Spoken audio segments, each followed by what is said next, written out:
Hey guys, tonight we wander back, way back, to a world where the stars were the only light after sunset, and the air smelled of dust, sweat, and freshly cracked limestone. You're standing at the base of a half-built pyramid, the desert night wrapped around you like a cloak. Flames flicker from resin-soaked torches, painting long, jittering shadows on massive stone blocks that seem to breathe in the darkness.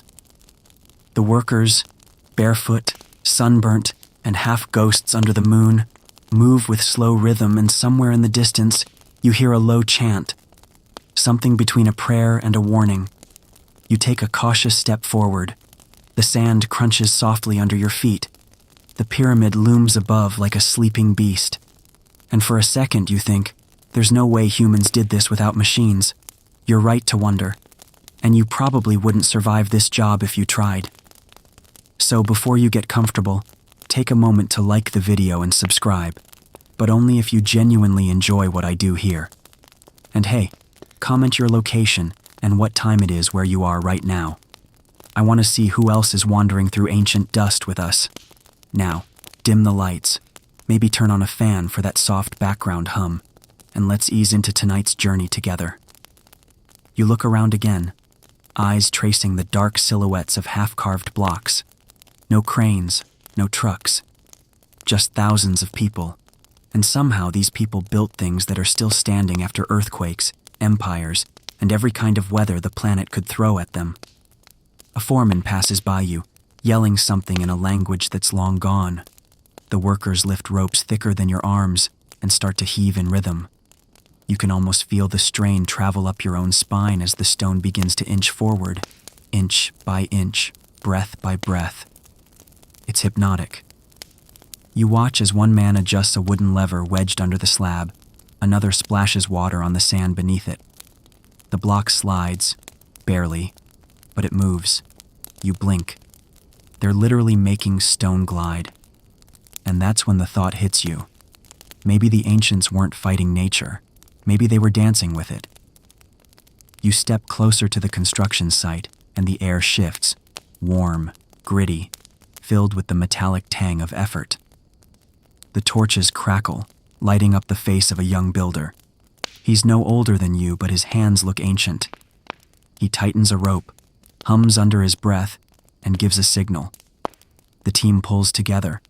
The chant grows louder, low, rhythmic, like a heartbeat of stone. Scholars still argue, you whisper to yourself, whether these people were slaves, volunteers, or some mix of both.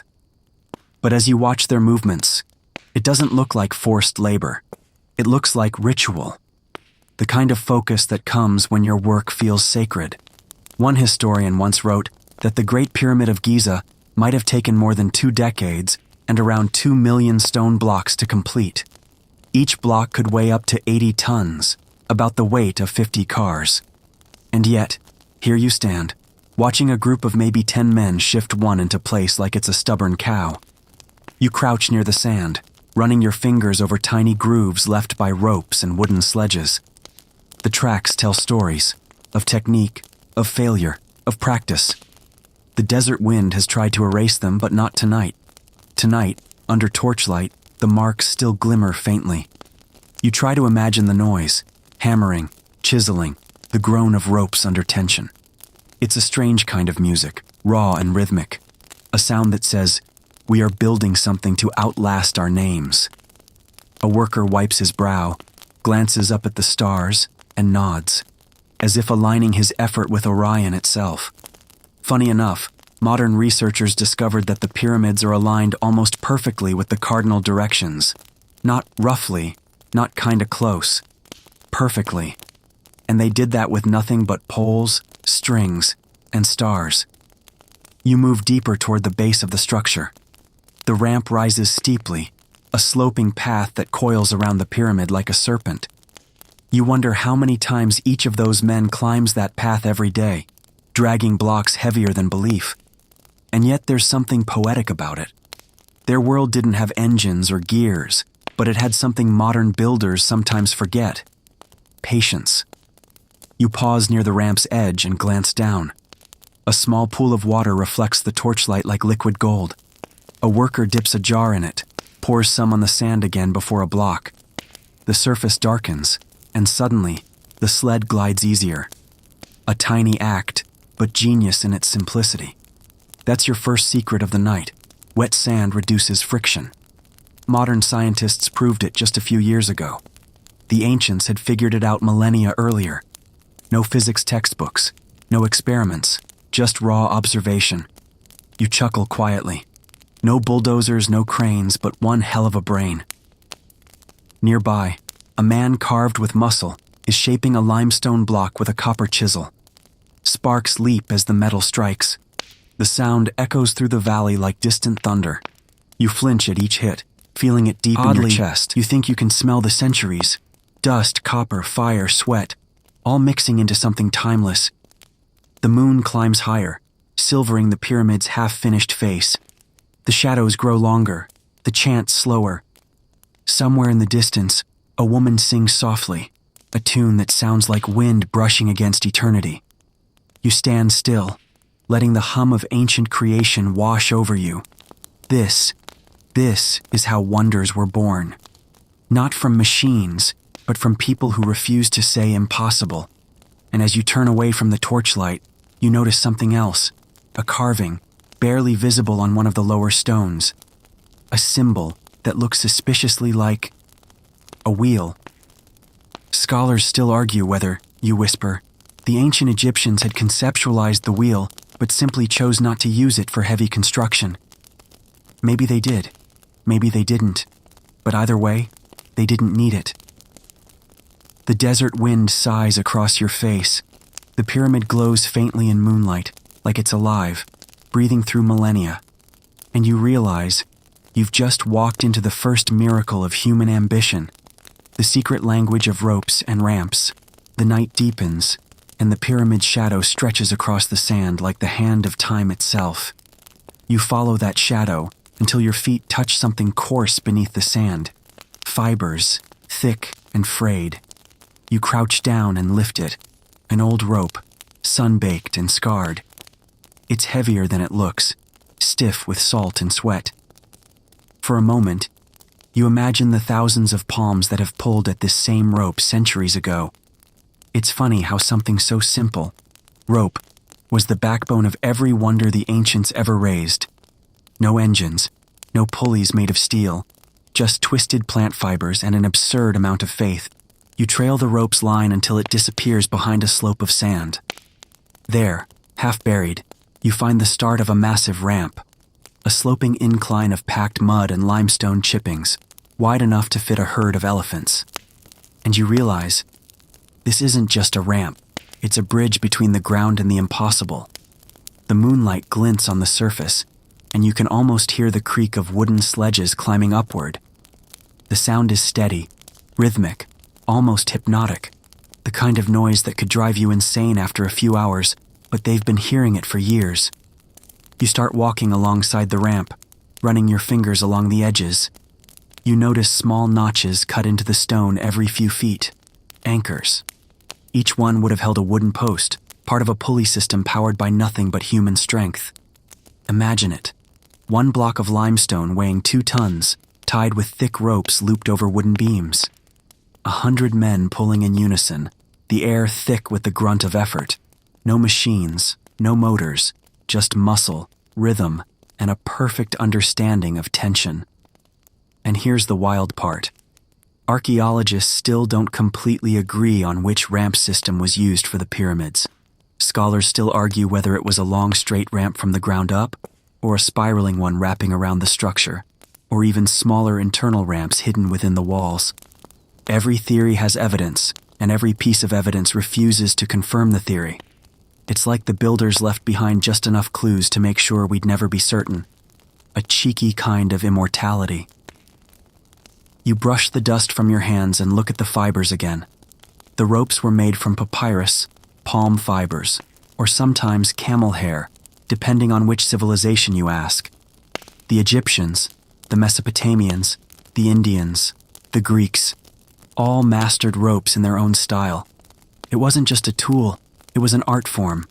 A quirky record from an old excavation mentions that some ancient Egyptian ropes were so massive that they needed smaller ropes to drag the big ones into place.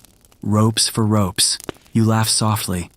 Imagine tying a rope to your rope just to move your rope. Now that's commitment. You follow a smaller path branching off the main ramp. It leads to what looks like a work area, a pit filled with splinters of wood, broken tools, and a few leftover rope fragments. A man stands there, or at least he would if this weren't just a memory. His ghostly outline is bent over a post, twisting strands of palm fiber together, humming to himself. His fingers move quickly, almost lovingly. You realize that each rope was handmade, each twist carefully balanced for strength and flexibility. You step closer, watching him test the tension by pulling it between his hands. The fibers squeal softly like they're alive. He smiles, satisfied, then tosses the coil over his shoulder and walks back toward the ramp. You decide to follow. The air smells of dust and smoke again. Someone somewhere is pouring water on the ramp to keep it cool and compact. It's a clever detail. Heat expands materials, and too much dryness would make the ramp crumble under weight. These builders weren't guessing.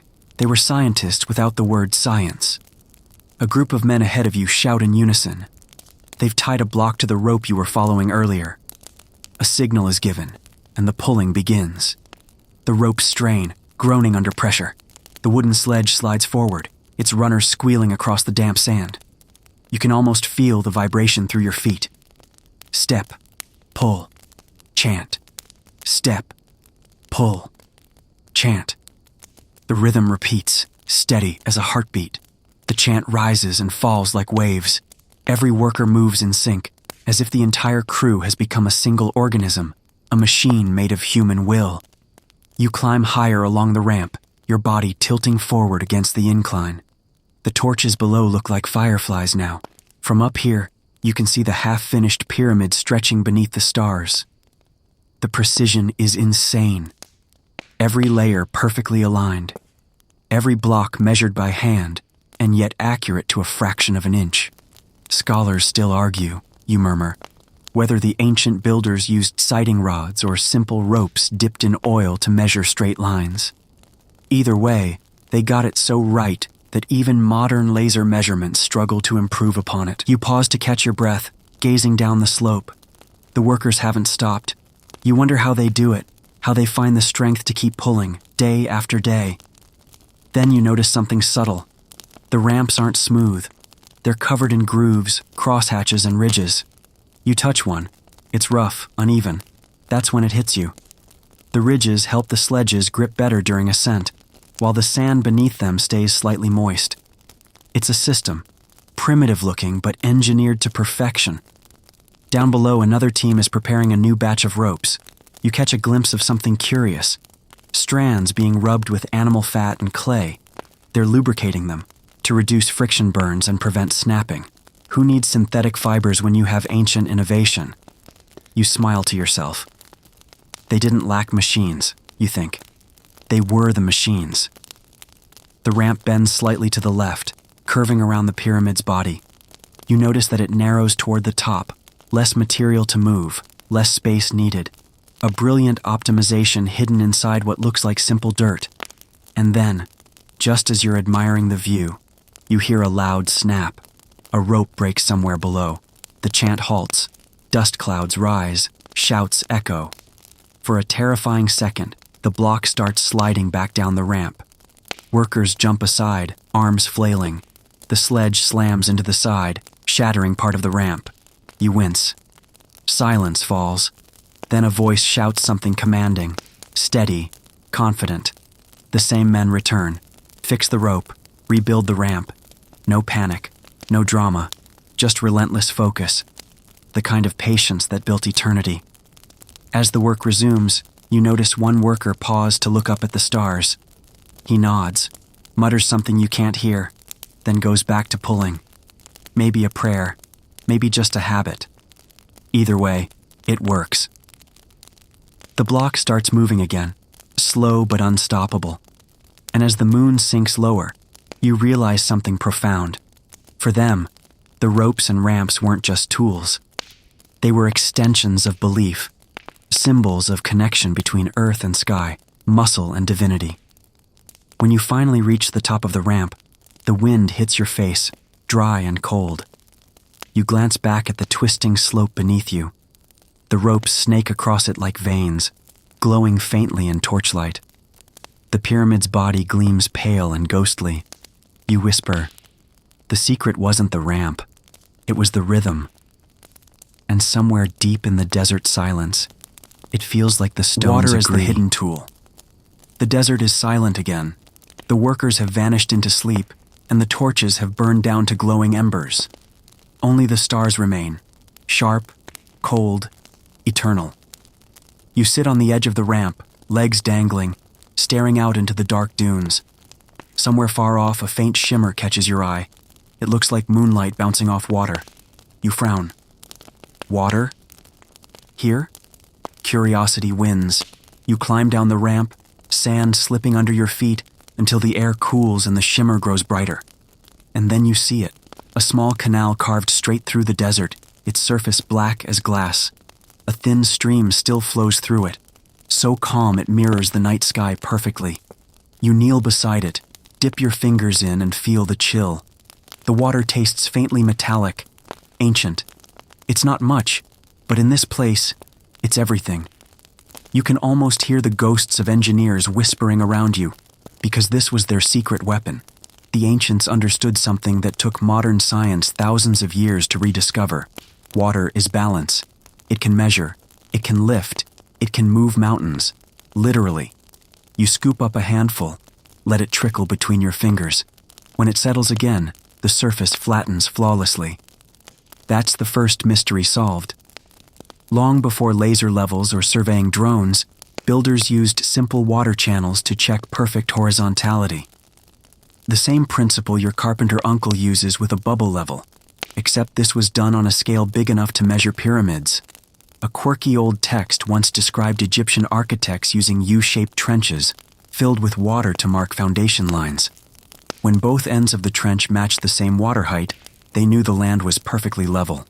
Genius, You follow right? the canal's winding path. You can't help but its grin. edges glowing faintly in the moonlight. Occasionally you find faint tool marks, chisels, picks, signs of constant maintenance. The ancient builders didn't just dig channels, they created arteries. These waterways connected quarries, villages, and the pyramid sites. In essence, they built floating highways. You pause at a wider section of the canal, where a flat-bottomed barge rests on the shore. Its wooden planks are thick, lashed together with ropes, and covered in pitch to keep them waterproof. You step aboard and it creaks under your weight. You can imagine the sound multiplied by thousands as heavy stones floated down the Nile on barges like this, each one carrying blocks that could crush a car. Scholars still argue whether, you murmur, the Egyptians used artificial canals to transport stones directly to the pyramid base. Some claim the Nile's course shifted over centuries. Others believe special harbors existed right at the site. But either way, you realize, without water, those stones never would have made it here. You find an oar lying nearby and push gently against the canal bed. The barge slides forward smoothly. The still water ripples outward, and you swear it feels alive, like it remembers carrying pieces of eternity. You drift quietly, listening to the soft lapping of water against wood. The sound is soothing, hypnotic. It's easy to forget you're in a desert. The moon reflects off the surface, turning the barge into a slow-moving mirror. Somewhere in your mind, a question forms.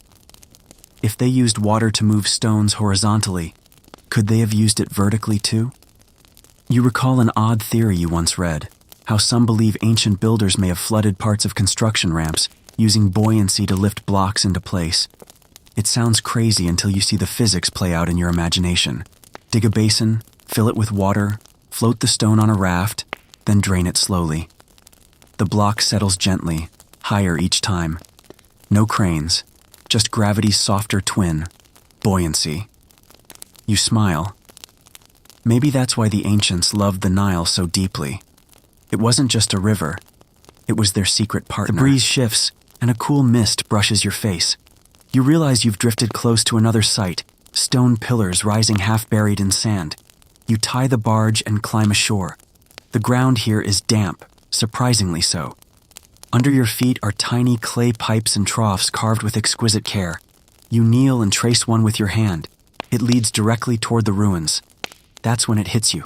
They engineered entire hydraulic systems, not just for drinking or farming, but for building. Imagine mixing limestone mortar in the middle of a desert. Where do you get the water? They had that solved too. Canals fed reservoirs, which fed smaller channels that wound through construction sites. Everything planned, everything connected. A frog croaks somewhere in the dark, startling you. You laugh softly. It's the first living sound you've heard in hours. The ancients probably heard the same sound as they worked through long nights like this. A reminder that nature was always watching. You follow the water trail into the ruins and discover a shallow stone basin. Inside, a few tools lie forgotten: wooden floats, smooth stones, and a curved bronze cup. You pick it up and turn it in your hand. The cup's edge is perfectly even. A leveling instrument, maybe. When you pour water inside, the surface aligns itself instantly. Just like that, you've recreated their precision. You whisper, "They built geometry out of liquid." The phrase feels almost sacred.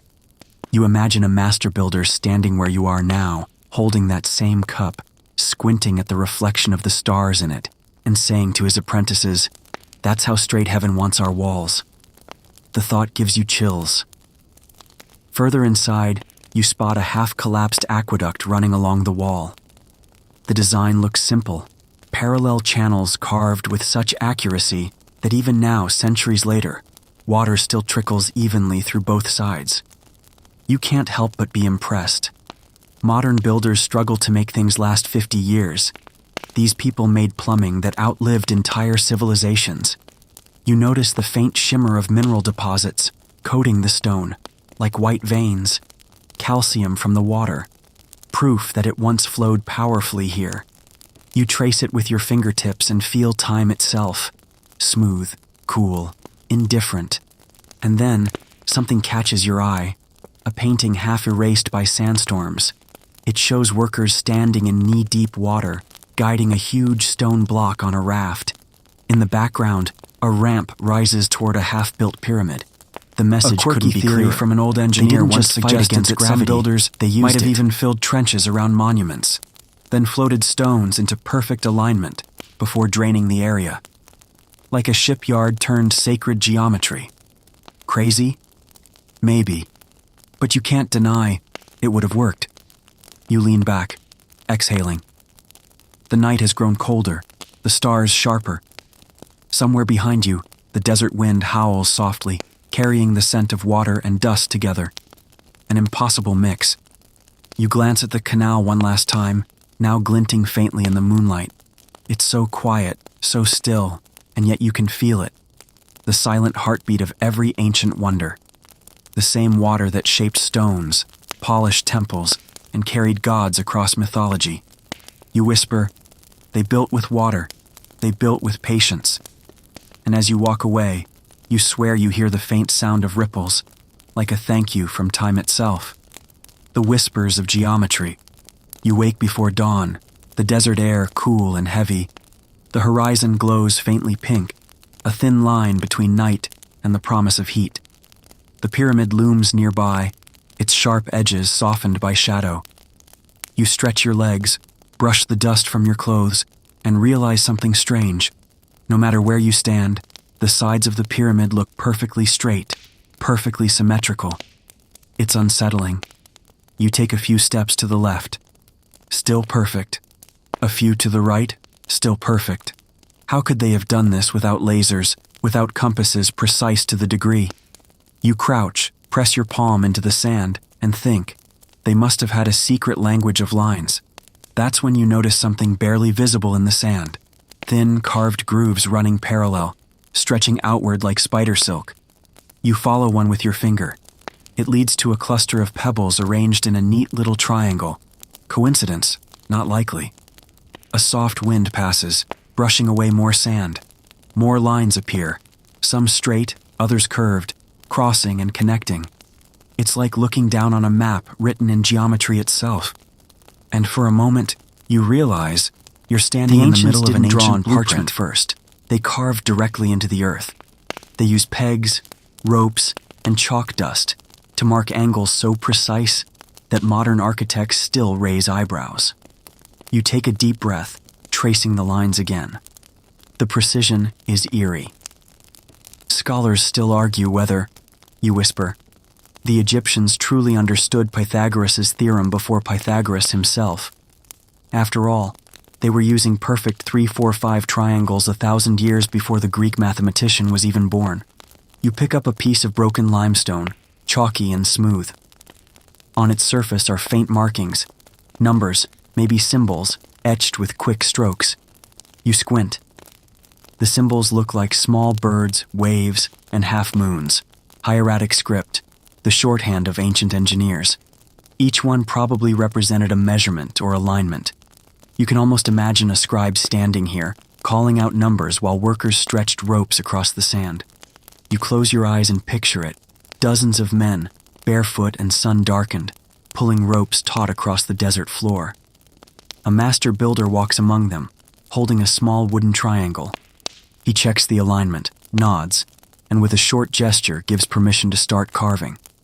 You can almost hear his voice, measured, calm, confident.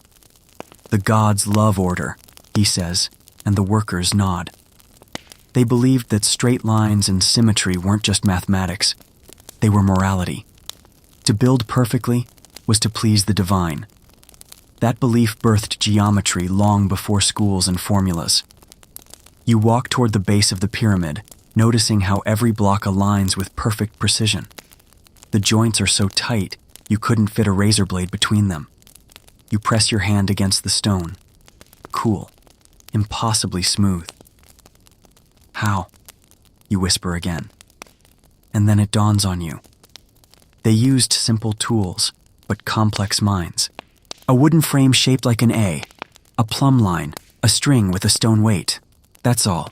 Yet by holding the frame upright and letting the plumb bob hang, they could detect vertical alignment as accurately as a modern spirit level.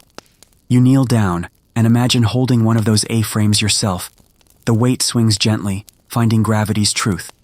You adjust your position until the string touches the mark. Perfect. That's it. Over and over again, they repeated this, inch by inch, block by block, until geometry itself became a ritual. You can't help but grin. No calculator. Just commitment. A small bird flutters past you, landing on a nearby stone. Its shadow falls across the pyramid's edge, exactly bisected by the rising sun. You stare, realizing what you're seeing. Perfect east-west alignment. Historians have confirmed it. Pyramids like those at Giza are aligned with astonishing accuracy to the cardinal directions. But how? The answer, once again, lies in their understanding of the sky. Long before compasses, builders used the stars. They tracked the movements of constellations like Ursa Major and Orion's Belt to determine true north. Some even used a pair of upright poles to observe when a star passed directly between them, marking celestial alignment. You tilt your head back, eyes tracing the last few fading stars. Somewhere up there, those same constellations guided human hands thousands of years ago. There's something comforting about that. The same night sky, the same math, the same desire to make order out of chaos. You walk along the pyramid's base until you find a small table of stone, flat, worn, and carved with faint grids. You run your fingers over them. These were probably measuring tables used for standardizing block sizes. Archaeologists found similar ones near temple sites in Egypt and Mesopotamia.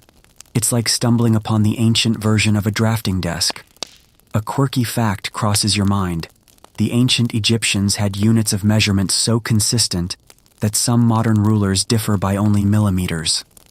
The royal cubit, roughly 52.3 centimeters, was defined by a single master rod kept under strict protection. Every other measurement rod was compared against it regularly. An ancient ISO standard, basically. You can't help but laugh softly. Bureaucracy existed even back then. Somewhere, some poor scribe was probably grumbling about measurement. You find another curious mark, a series of circles carved into the stone. You trace them gently. They're not decorative. They're compass marks. Not the magnetic kind, but drawn using a stick, a string, and a steady hand. Perfect circles, etched into eternity. And suddenly you remember. Geometry was not invented. It was observed. The ancients didn't think in terms of formulas. They thought in patterns. The rising and setting of the sun, the symmetry of leaves, the curve of a river, the spiral of a shell. They copied nature, refined it, and built it into stone. You smile as the first true rays of sunlight wash over the desert. Shadows retreat, and the lines in the sand glow faintly golden. It's as if the earth itself is whispering equations you can almost, but not quite, understand. Scholars still argue whether, you murmur, the builders saw geometry as a science or as a sacred art. But to them, it didn't matter. Every measurement was a prayer, every alignment an act of devotion.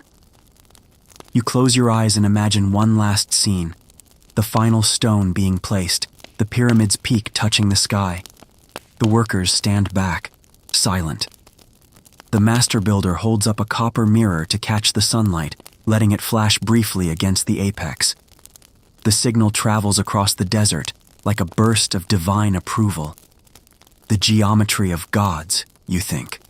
The whispers of stone.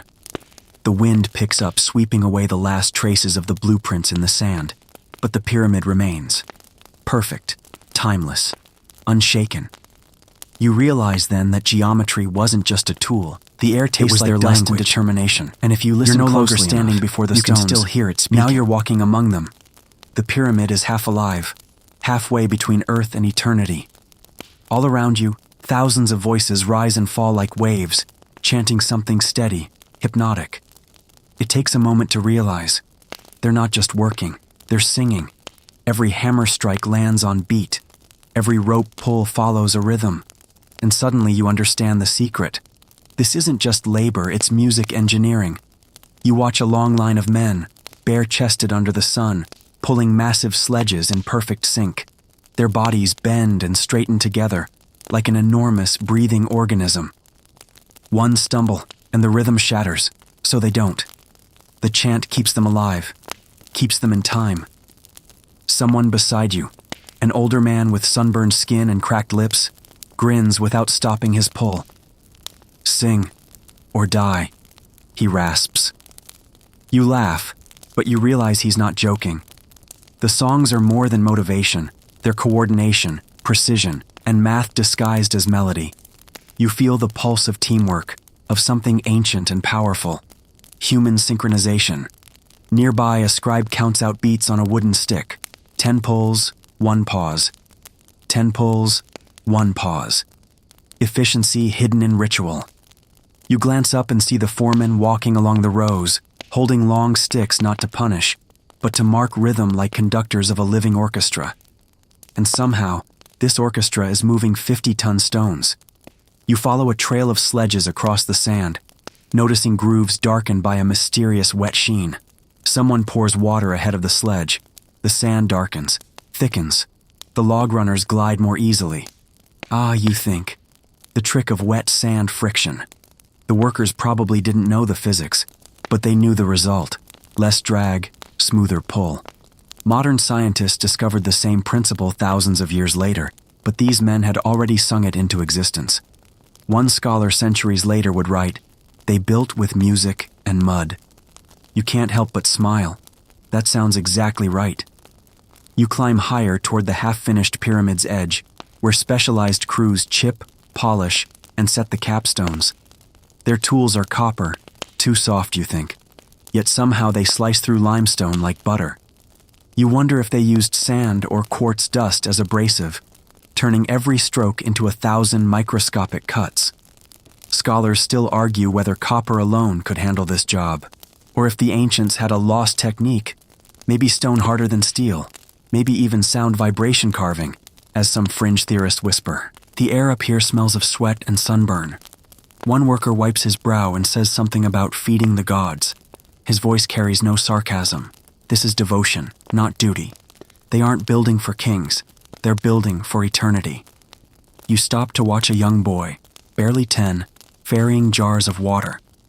His small arms shake, but he doesn't spill a drop.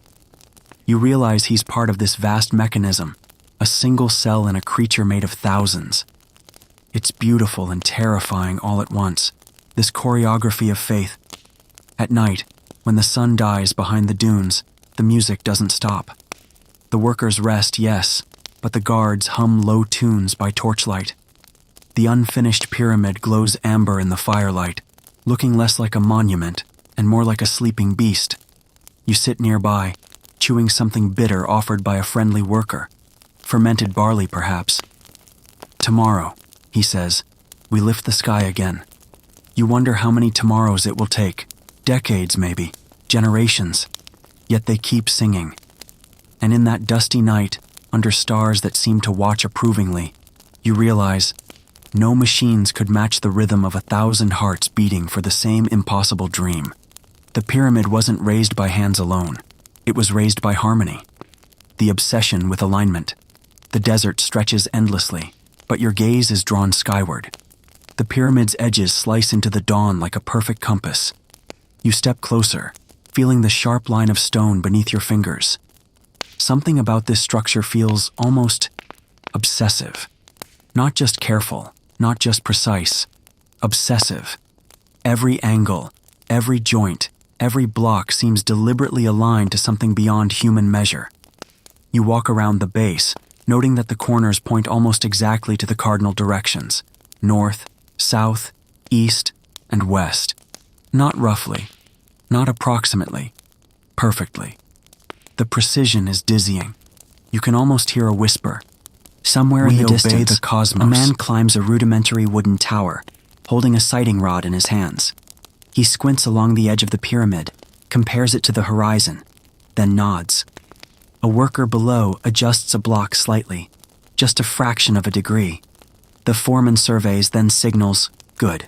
The entire pyramid aligns, stone by stone, with celestial discipline. You pause and realize the obsession didn't stop with horizontal lines. Vertical alignment is just as meticulous. You trace the slope of a wall, imagining the countless plumb lines used to ensure that not a single block leans incorrectly. Even minor deviations could have thrown the entire structure off balance. Scholars still argue whether the Egyptians used circumpolar stars for their north-south orientation, or some more advanced celestial observation we haven't yet fully understood. Either way, the evidence is clear. Alignment mattered as much as the stone itself. You wander toward a smaller pyramid nearby. Its peak glimmers in the early sun. Unlike the Grand Pyramid, this one seems almost experimental. Different angles, slightly varied spacing, maybe a test run, maybe a learning curve. Whatever it is, it hints at the obsession, the relentless desire to achieve perfection.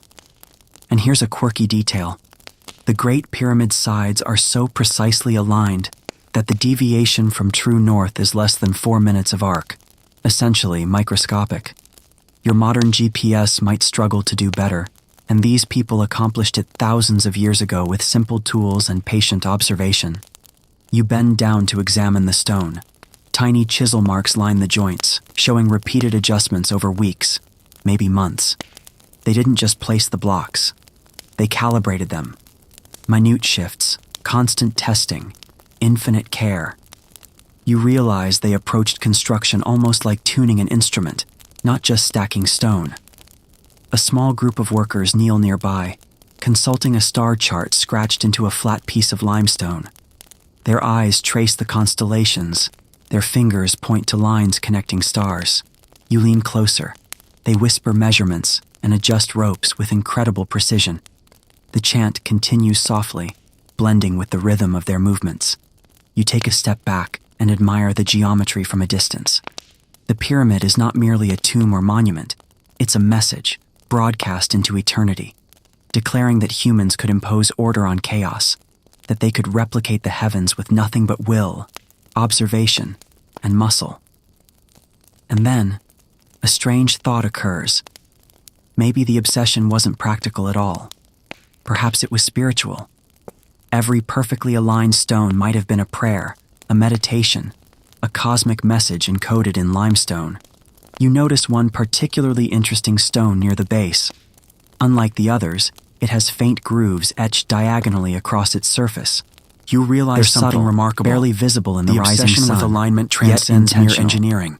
It's a deliberate guide for alignment, an art, or maybe a symbolic mark. Every block is measured, adjusted, and perfected, not just for structural stability, but for a connection to the cosmos itself. And as you stand there, letting the first warmth of the sun touch your skin, you sense that this alignment obsession didn't end with the Egyptians. It echoes through history, in temples, cathedrals, and monuments worldwide. Perhaps the ancients weren't just building for themselves, they were creating a bridge between earth and sky, a whisper to eternity. And you, wandering amidst their work, can almost hear that whisper, the mystique of mud and lime. You crouch beside a mound of soft, sun-warmed earth, letting your fingers sink into the coarse grains. It smells faintly sweet, like clay kissed by the morning sun. This, you realize, is more than dirt. It's the foundation of empires, the very glue that allowed humans to reach for the impossible. Mud and lime, simple materials, extraordinary results. You gather a handful and roll it between your palms. Tiny flecks of limestone sparkle faintly. When mixed with water, the particles would form a paste, sticky and pliable, able to hold massive stone blocks together. Centuries later, people would marvel at the durability, forgetting that the secret wasn't magical. It was chemistry, observed and perfected through trial and error. Nearby, a group of workers shape mud bricks. The rhythmic slap of their hands against the forms is almost hypnotic. Each brick is uniform, measured by eye and thumb. You realize that before stones even arrived at the site, these men had already been creating the perfect environment for construction. Level surfaces, ramps, and temporary scaffolding all built from mud and lime. You walk along a shallow trench lined with partially cured bricks. The smell is earthy, grounding, almost meditative. A curious detail strikes you. The Egyptians sometimes added natron, a naturally occurring salt, to the mix. Why? To make the bricks lighter, more resistant to cracking, and more reflective under sunlight. Scholars still argue whether this was intentional for practical reasons or partly aesthetic. But either way, it shows a sophistication that surprises even modern engineers. You pick up a partially dried brick and run your fingers along its edges. It's firm, yet slightly forgiving, exactly what you'd need for scaffolding or temporary ramps. Imagine hundreds of these arranged precisely to form platforms that could carry sledges of stone. Simple, yet ingenious. A soft breeze stirs the mound of mud. Dust swirls in lazy spirals around your ankles. You glance up at the pyramid, its massive blocks looming above, and realize the same principles were used there. Lime mortar wasn't just filler, it was a flexible, living material that expanded, contracted, and absorbed shocks over centuries. That's why, after thousands of years, the stones remain almost perfectly in place. You kneel, tracing the faint lines of dried mud on the ground, and notice small grooves running between the bricks. Water channels, perhaps. You wonder to about control the process, moisture and prevent uneven drying. Heated in kilns, they thought of everything. Powder, every crack water anticipated, every layer to the right consistency. The labor involved is almost unimaginable. Hundreds of men, coordinating in rhythm, preparing material with precision that rivals modern factories. And all this before even lifting a single stone. A scholar might argue today whether ancient mortars had the same chemical durability as modern Portland cement. But standing here, holding the sun-warmed mix, you realize that comparison misses the point. These were natural materials, optimized by observation and necessity, a craft honed over generations. Their longevity speaks for itself. Your gaze drifts to the edges of a ramp where workers smooth lime plaster along the sides. They dip their hands in water, patting it across the surface, leaving subtle textures that help sledges grip the surface. Simple physics, applied instinctively. You smile softly. These people were engineers disguised as laborers. A peculiar thought arises. Somewhere, long ago, a worker must have experimented with the ratio of mud to lime, scribbling notes or muttering numbers. Imagine the trial and error, the patience. One batch too dry, a sledge might slip.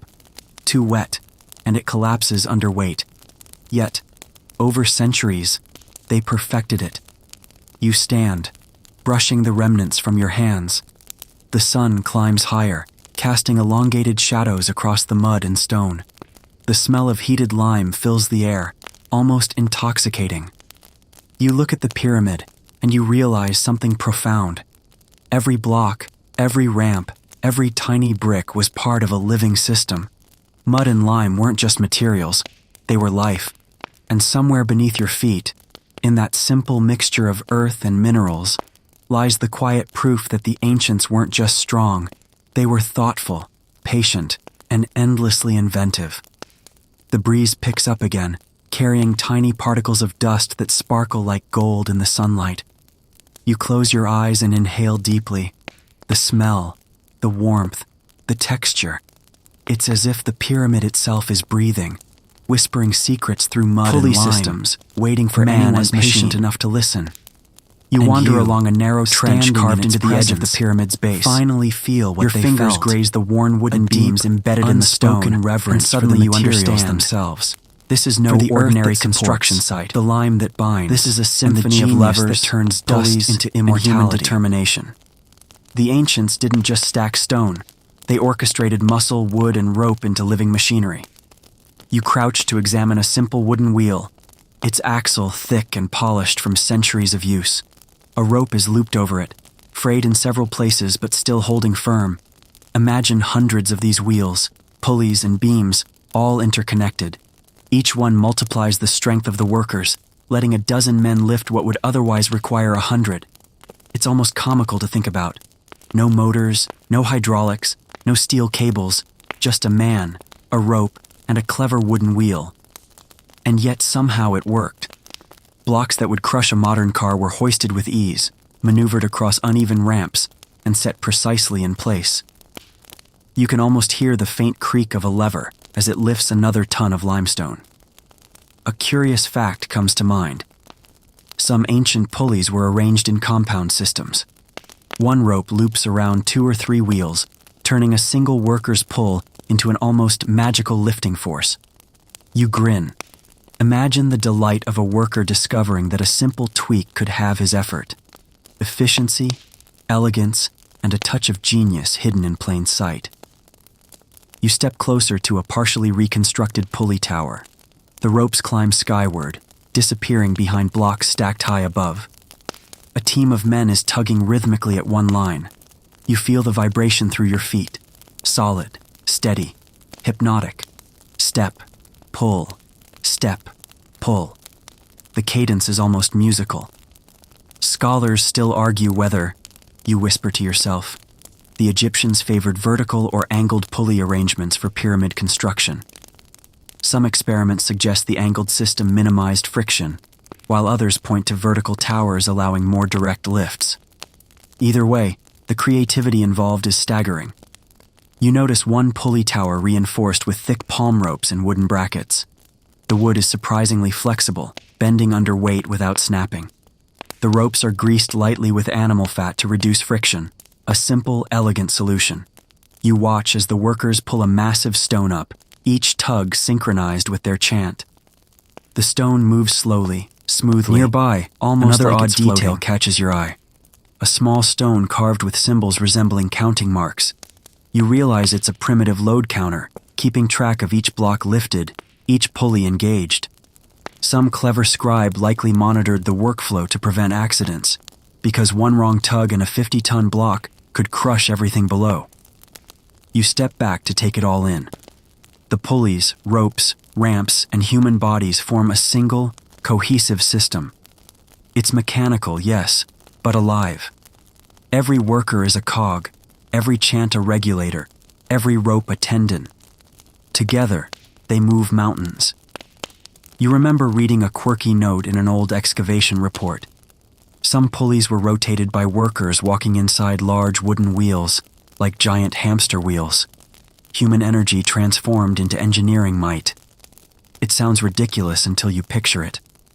A dozen men spinning steadily, lifting a stone smoothly upward. Brilliant, slightly absurd, completely effective.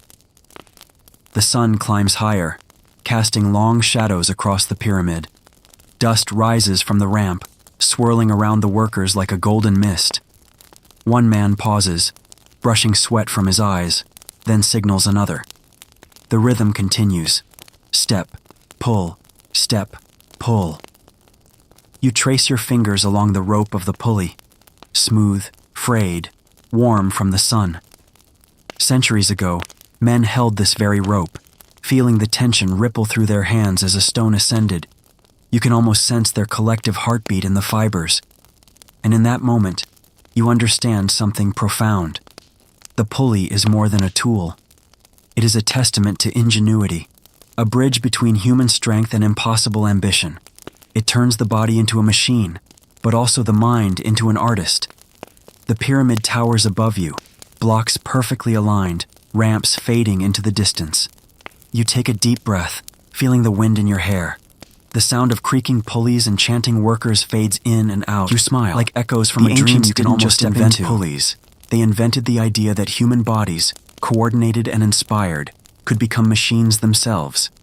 And as the morning light glances off the limestone, illuminating every pulley, rope, and ramp, you whisper, "No engine could ever match this."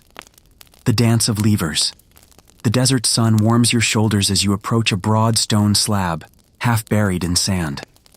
You kneel, brushing away centuries of dust, and notice faint grooves carved into its edges. Your fingers trace them slowly, and suddenly you realize these are no mere scratches. They are lever guides, marks of repetitive, careful use. You stand back and survey the scene. Wooden beams, wedges, and fulcrums are scattered across the ramp.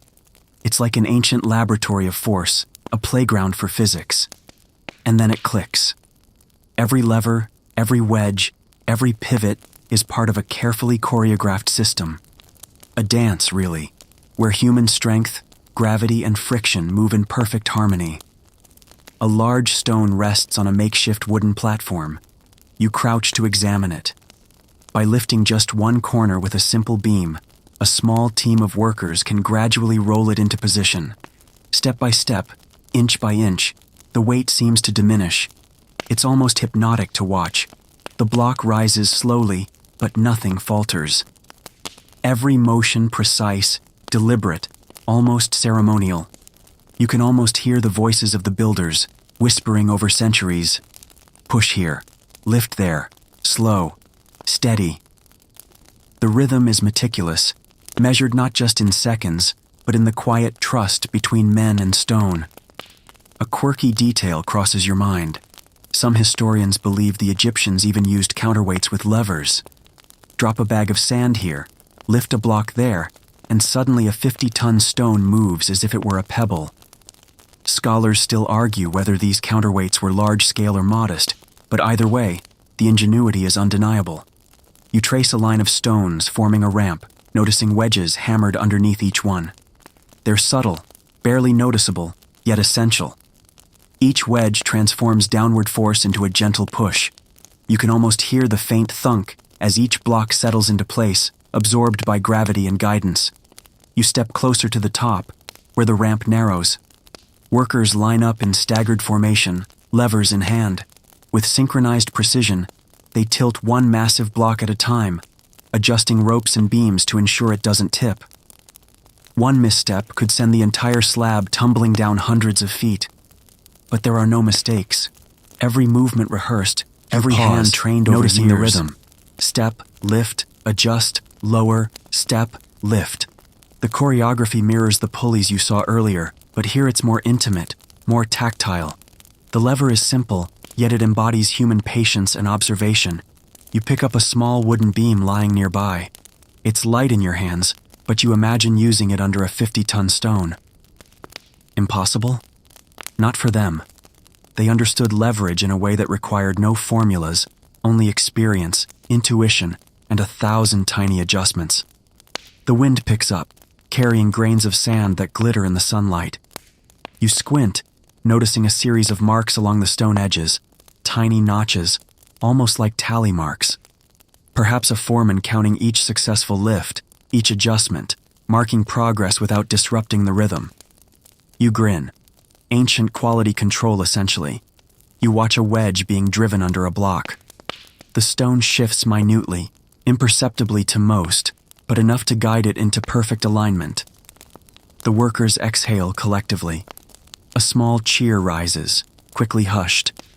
Focus remains paramount. Every move deliberate, yet fluid. You kneel beside a simple, forgotten lever buried in sand. Your hand rests on it, and you can almost sense its history, the countless lifts, the weight it bore silently. It's a humble tool, yet one of the most powerful instruments of construction. And then you realize something profound. Levers weren't just tools, they were extensions of the human body and mind. Each one allowed a person to multiply strength, control motion, and shape the impossible. The dance of levers turns physical labor into a careful art, a ritualized collaboration with physics itself. You stand, brushing sand from your knees.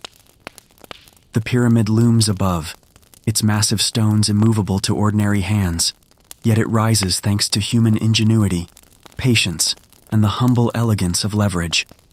And as you step back, watching the workers guide the blocks into place with rhythmic grace, you whisper, "Every movement is a conversation with gravity." The morning sun climbs higher, warming your skin as you follow a winding dirt path leading up the pyramid. You pause to catch your breath and look at the slope ahead. It's not just a ramp, it's a marvel of planning. A sloping artery that twists and turns, hugging the pyramid's sides, seemingly endless, climbing toward the heavens. You step onto it, feeling the compacted sand and mud beneath your feet. The incline is gentle yet persistent, carefully engineered so that massive stones could be hauled upward without the workers exhausting themselves. You watch faint grooves worn into the surface, evidence of sledges dragged over centuries, a primitive track system carved by repetition and patience. A curious detail strikes you. Some ramps were zigzagged, not straight. Scholars still argue whether this was to reduce steepness or to stabilize the weight of stones against lateral slippage. You smile softly. Either way, it's genius.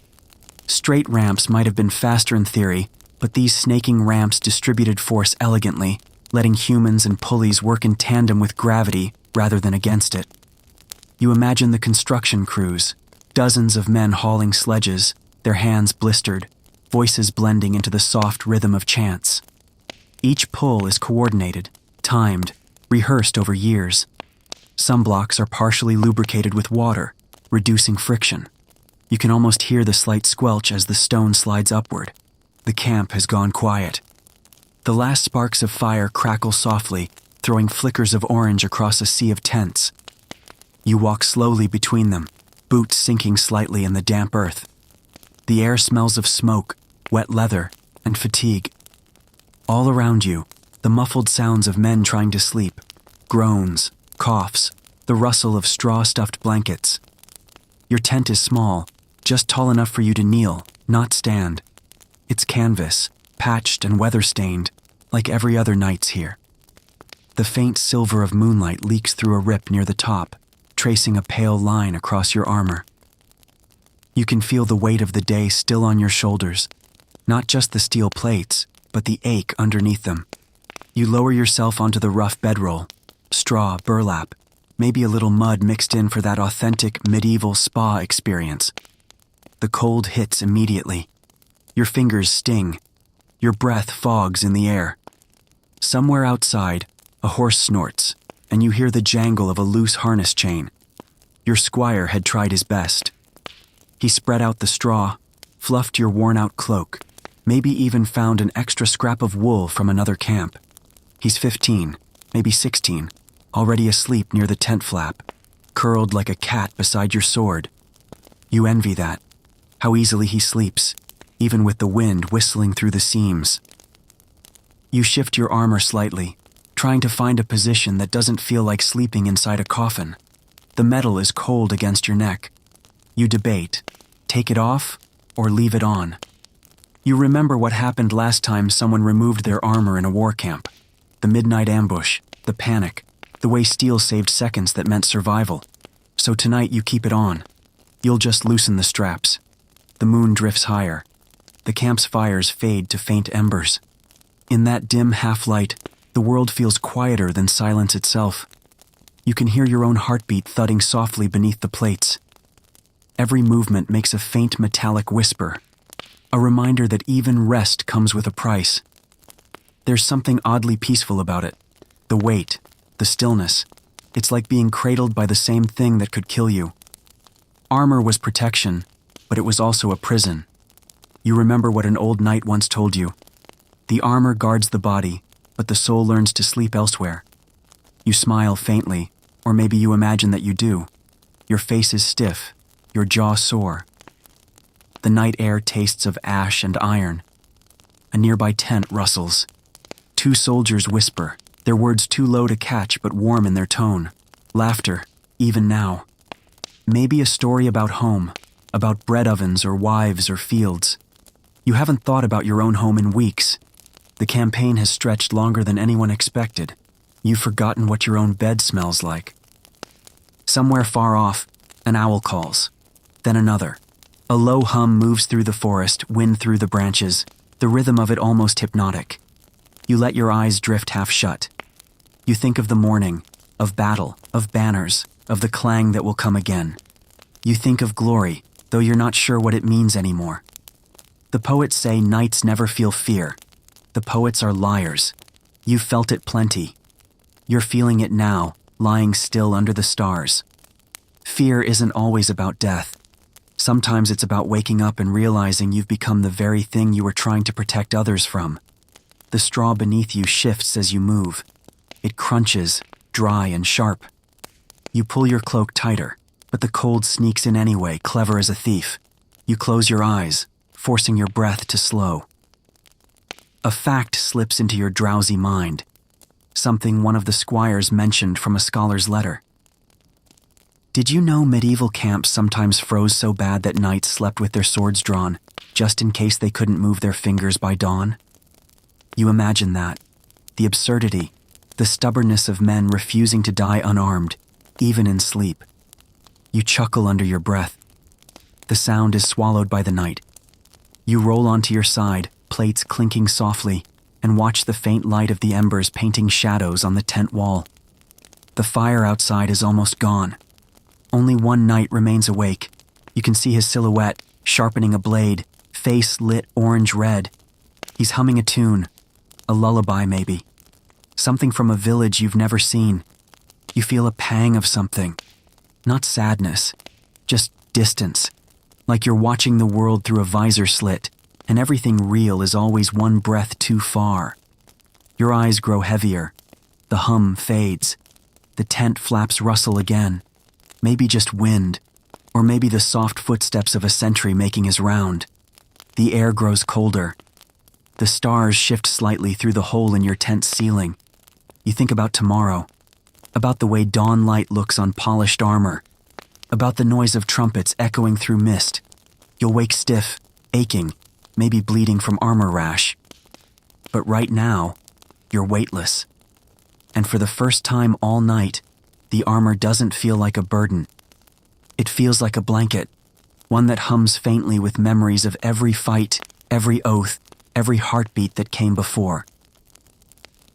You drift into half-sleep, the kind that comes with exhaustion, fear, and strange comfort, the kind that makes your dreams blur with the sounds outside. In those dreams, you're not cold, you're not tired, you're simply waiting. The first light hasn't touched the horizon yet, and already you can feel it, the weight of steel pressing against your ribs, your shoulders, your very breath. It's a strange thing, this armor of yours. By day it's your pride, your status, your survival. But by night it becomes your curse, an iron cocoon that hugs too tightly, making every heartbeat sound like a blacksmith's hammer echoing inside your chest. You shift again, wincing as a strap pinches your arm. The metal creaks softly, the sound lost in the sighing of the wind outside. You think about how much this armor cost, what it took to own it. Forged by hands you'll never shake, polished by a squire who worships the idea of knighthood more than the reality of it. There's something almost sacred about that, the way a boy believes that steel alone makes a man brave. But bravery doesn't keep you warm. You run your gloved hand along the breastplate, feeling the dents and scratches left by battles past. Each mark is a memory, a clash, a near miss, a moment when death passed close enough to whisper in your ear. You can trace them all like a strange, metallic diary written in scars. The edges of your gauntlets are cold, the leather inside damp with old sweat. You try not to think about the smell. It's a blend of iron, oil, and something human that never quite washes out. Your muscles ache beneath the mail. It's heavy in a way that's hard to describe, more than just weight. It's the kind of heaviness that seeps into your bones and stays there, even after you take it off. You wonder how many years of a knight's life are spent simply enduring discomfort. Maybe all of them. Maybe that's the secret training no one talks about. A whisper of movement comes from outside your tent. The faint jingle of a chain, the scuff of boots on dirt. Probably a sentry, or maybe another knight wandering sleepless. The night before battle always hums with a strange energy, a quiet awareness that this could be the last calm you ever feel. You try to relax, but the armor won't let you. It hugs your chest like an anxious friend who doesn't know when to let go. You think of removing it again, but your fingers hesitate at the buckles. There's a superstition among knights. Never sleep without your armor on the night before battle. Some say it's about readiness, but others whisper it's about respect. That taking it off is tempting fate, inviting the blade that finds the unguarded heart. You laugh softly under your breath. Superstition or not, the truth is simpler. You just don't want to deal with the cold. You glance toward your squire again. He's still asleep, the faint rise and fall of his chest visible in the dim firelight. His hand rests near your sword, fingers curled loosely around the hilt. Even in dreams, he's guarding something. You envy that kind of devotion. A fact floats into your tired mind, something you once overheard from a traveling scholar. He said that a full suit of plate armor weighed about 50 to 60 pounds. You smirk to yourself. That scholar clearly never tried sleeping in it. 50 pounds may not sound much to someone sitting in a warm library, but when it's pressing on your chest at 2 a.m, it feels like the weight of every sin you've ever carried. The air inside the tent grows colder. You can see your breath cloud in front of you, drifting upward toward the tiny slit of moonlight above. Your body starts to tremble, not from fear, but from exhaustion. You haven't had proper rest in days.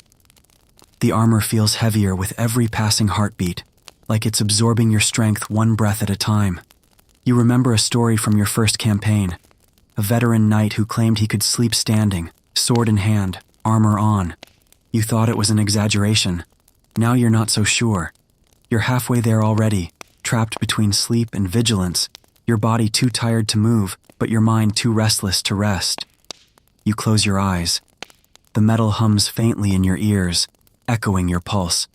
You can feel every contour, the joint at your elbow, the ridge of your helmet pressing into your temple, the tiny gap at your throat where the wind sneaks in. You think about how ridiculous this must look. A man wrapped in gold-trimmed steel, lying in straw like a beggar. But that's the paradox of knighthood, isn't it? You wear wealth but live in mud. You fight for honor but sleep among rats. You ride for kings who forget your name. And yet you endure, because the armor doesn't just protect your body, it hides your doubts. The fire outside pops softly. Sparks drift into the night. You can smell the faint sweetness of burning pine. For a moment, you imagine you're home again, lying near a hearth, your armor hanging by the wall, your mother scolding you for bringing mud onto her clean floor. You smile at the thought. You can almost hear her voice, sharp but kind. Then the wind shifts, and you're back in the tent, the illusion gone. You open your eyes to the faint glimmer of dawn still hiding below the horizon. The world outside is holding its breath. Somewhere a distant trumpet sounds, a single note, long and low. Not a call to arms yet, just a reminder that morning is coming. You exhale slowly. Your body feels like lead, but your mind is oddly calm. You've learned something through all these nights in armor. It's not about comfort. It's about endurance. You sleep not because it's restful, but because you must. You wake not because you're ready, but because the world demands it. You shift once more, feeling the cold seep through the cracks in your armor. You mutter a prayer under your breath, not for victory, not for glory, but for one more sunrise. The armor creaks in response, as if whispering back, and slowly, the weight of steel fades into the weight of dreams. The first thing you notice when you wake is the smell, straw, leather, and a faint hint of smoke drifting from the dying campfire outside. Your back protests immediately. Sleeping on uneven ground with a few tufts of hay under you is not exactly the chivalric luxury that poets promise. You roll slightly, and the straw crackles beneath your weight, prickly against your neck, where your armor has rubbed the skin raw. Your squire stirs beside you. Poor boy. His name doesn't matter right now. You barely remember it half the time. But you remember his face, always too eager, too polite, and somehow always covered in dirt. He's still clutching your sword, even in sleep, his fingers wrapped tight around the hilt, as though a dragon might sneak in and steal it. You nudge him gently with your boot. He startles awake, blinking at you through a curtain of tangled hair. "My lord," he mumbles, rubbing his eyes. You can't help a tired smile. "The fire," you say softly, voice hoarse from the cold air, before it dies completely. He scrambles to obey, almost tripping over his own feet as he rushes outside to gather wood. You shake your head. A good heart, that one. Clumsy but loyal, the kind that still believes knighthood is about bravery and justice, not boredom and bruises. You shift again, groaning as your back pops. Your straw bed was arranged carefully last night, but the weight of armor and restless sleep have crushed it flat. You sit up, pulling the cloak tighter around your shoulders. Outside, the sky is a dull gray, dawn still fighting its way through the mist. The air feels like it's been waiting all night just to freeze your bones. The squire returns, clutching a few damp sticks. He kneels quickly, strikes flint against steel, and soon a few sparks catch, licking at the edges of the wood. The tiny flames flicker weakly, casting long shadows across your tent. You both stare at it as if it's the most important thing in the world, because in this cold it might as well be. He looks up shyly. "Did you sleep, my lord?" You chuckle softly.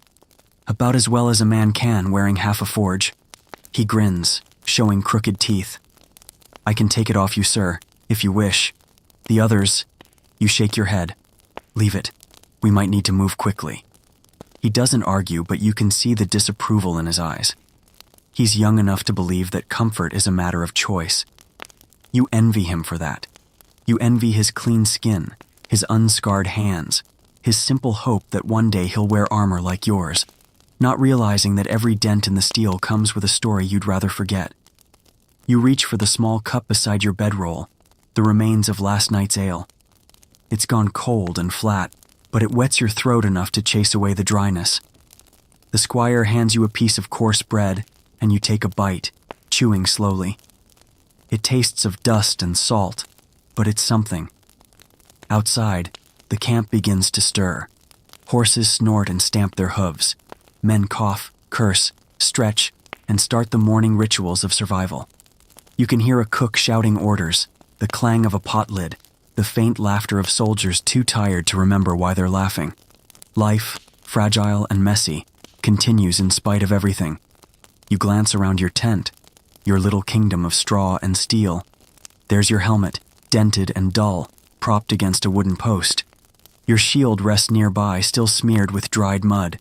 And near the entrance, your squire's handiwork, a bed of straw arranged like it's a royal mattress. You can tell he tried to make it perfect, soft in the middle, raised at the edges, with a thin wool blanket tucked over the top. You appreciate the effort, even if it's more symbolic than useful. You remember the first time you slept in straw. You were his age, trembling with excitement at your first campaign. The hay had felt rough, the air sharp with the scent of animals. But you didn't care. You were part of something bigger. A shining world of banners, vows, and songs. Now, decades later, the straw still smells the same, but the songs have long faded. A random historical fact drifts through your mind, one you heard from a monk who once traveled with your company. He said that even nobles slept on straw mattresses filled with herbs like lavender or rosemary, meant to mask the smell and ward off insects. You wonder what that monk would think if he saw your bedding now. Half-rotten hay, crawling with unseen things that probably don't care about lavender. You look back at your squire. He's blowing gently on the fire, face glowing orange in the light.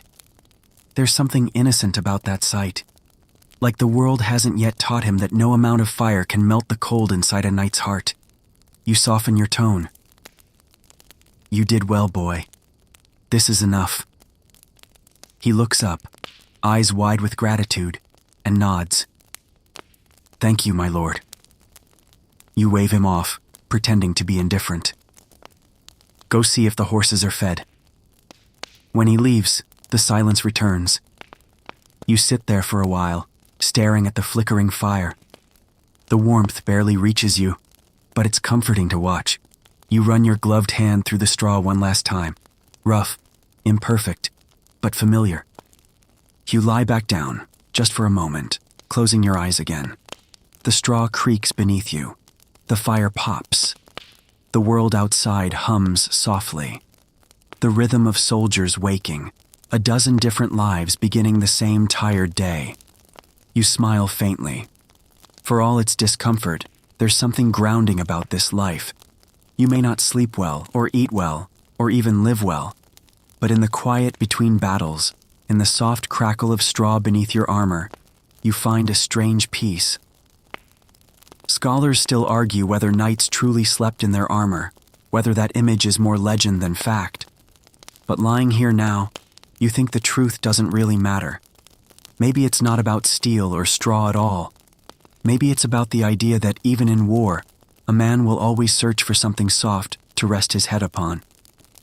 You close your eyes again, just for a heartbeat, and listen to the gentle rustle of the camp, like the world itself breathing beside you. And for the first time that morning, the straw feels almost like a bed. You wake to the sound of nothing. No rooster crows, no footsteps outside, just the low groan of timber as your hut adjusts to another night's weight of frost. The world has turned into silence, thick, still, almost sacred. For a few seconds, you forget where you are.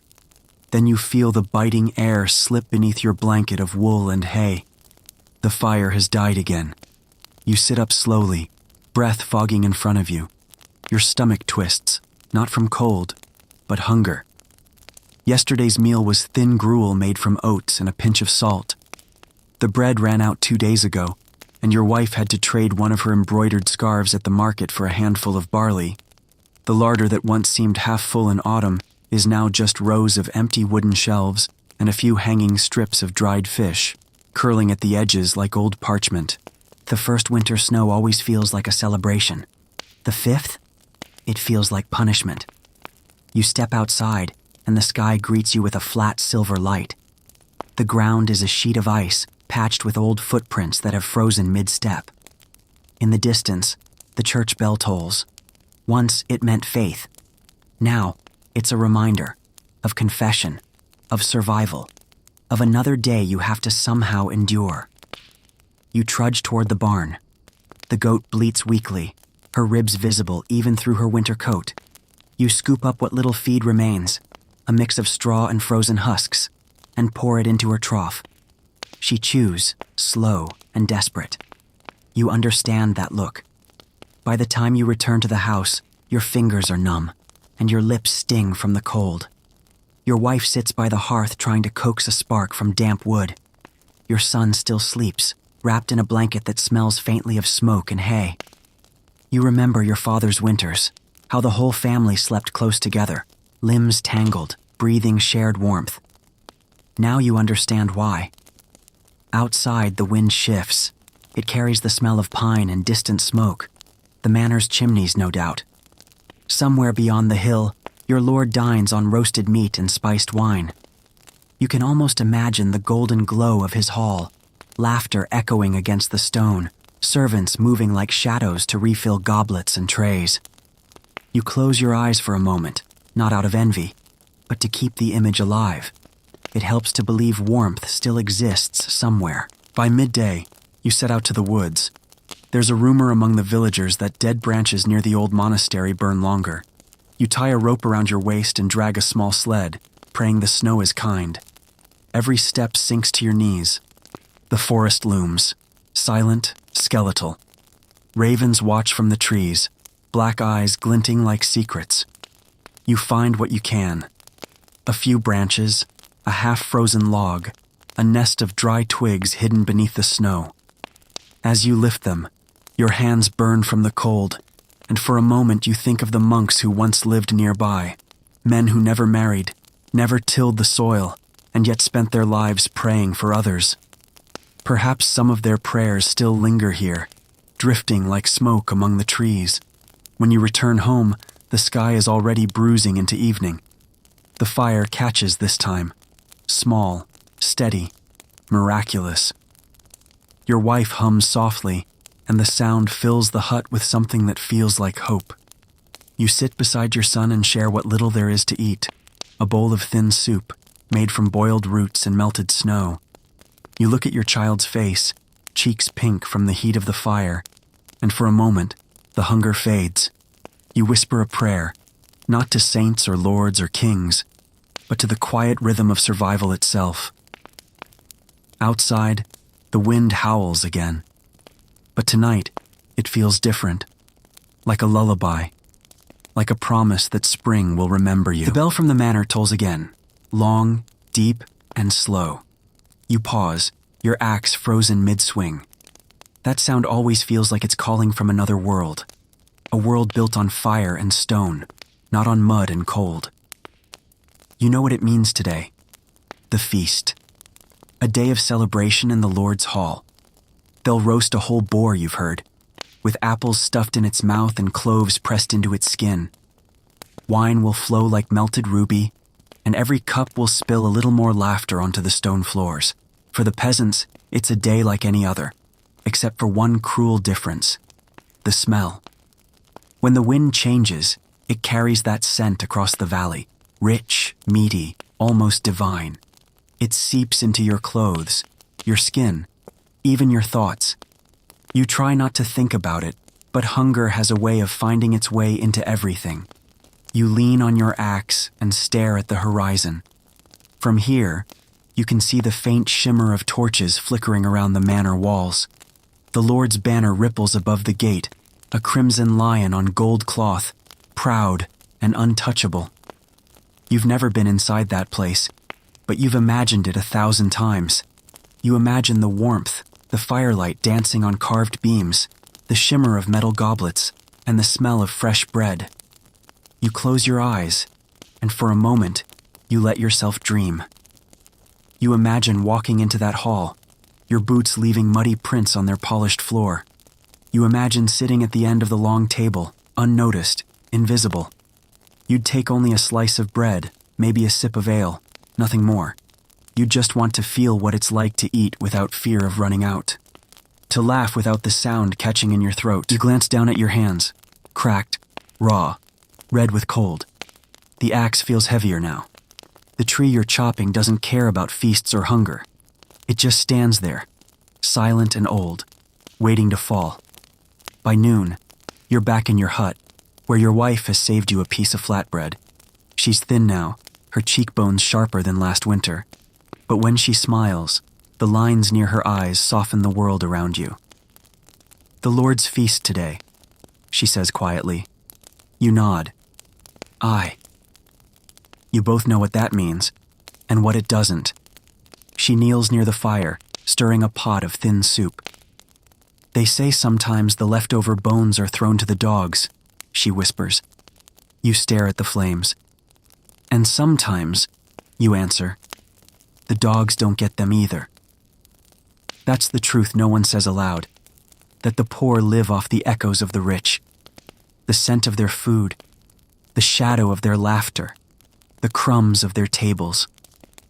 When evening comes, the music from the manor drifts through the valley, lutes, flutes, and laughter woven together like threads of light. For a moment, even your son looks up from the corner, eyes wide. "Can we go see?" he asks. You want to say no, but something in you softens. "Just from afar," you tell him. So you walk together under the starlit sky. The snow crunches under your boots. The night air bites your face. From the hill, you can see the glow, golden windows spilling warmth into the cold black air. You stand there silent, your son clutching your hand. The music floats across the field, strange, beautiful, almost holy. For a few heartbeats, you let yourself believe you belong to that world. That maybe one day, your son won't have to chop wood until his fingers bleed. That maybe there's a place for him inside those walls, not as a servant, but as a man who's free. Then, a gust of wind cuts through your coat. The dream shatters like thin ice. You turn back toward the dark, toward the hut, toward the small fire waiting for you. Behind you, the music fades. Ahead, the silence swallows everything again. And as you walk, you hum, a soft tune, something your mother used to sing when the nights were too long. Your son joins in, his small voice rising with yours. You realize in that moment that maybe the richest people in the world are not the ones sitting near the fire in golden halls, but the ones still singing in the dark, with empty hands and full hearts. The night seems endless. You wake again to the sharp sting of frost seeping through your thin cloak. Your breath hisses into the tent, curling like smoke in the dim glow of embers. The fire from last night has long since gone cold, leaving only the memory of warmth. You pull your arms closer, metal plates biting against your ribs, cold even beneath layers of wool and fur. Outside, the wind whines through the gaps in the canvas, tugging at the edges and carrying the scent of ice and snow. It smells like the same winter that has haunted the valley for weeks, like a presence rather than an element.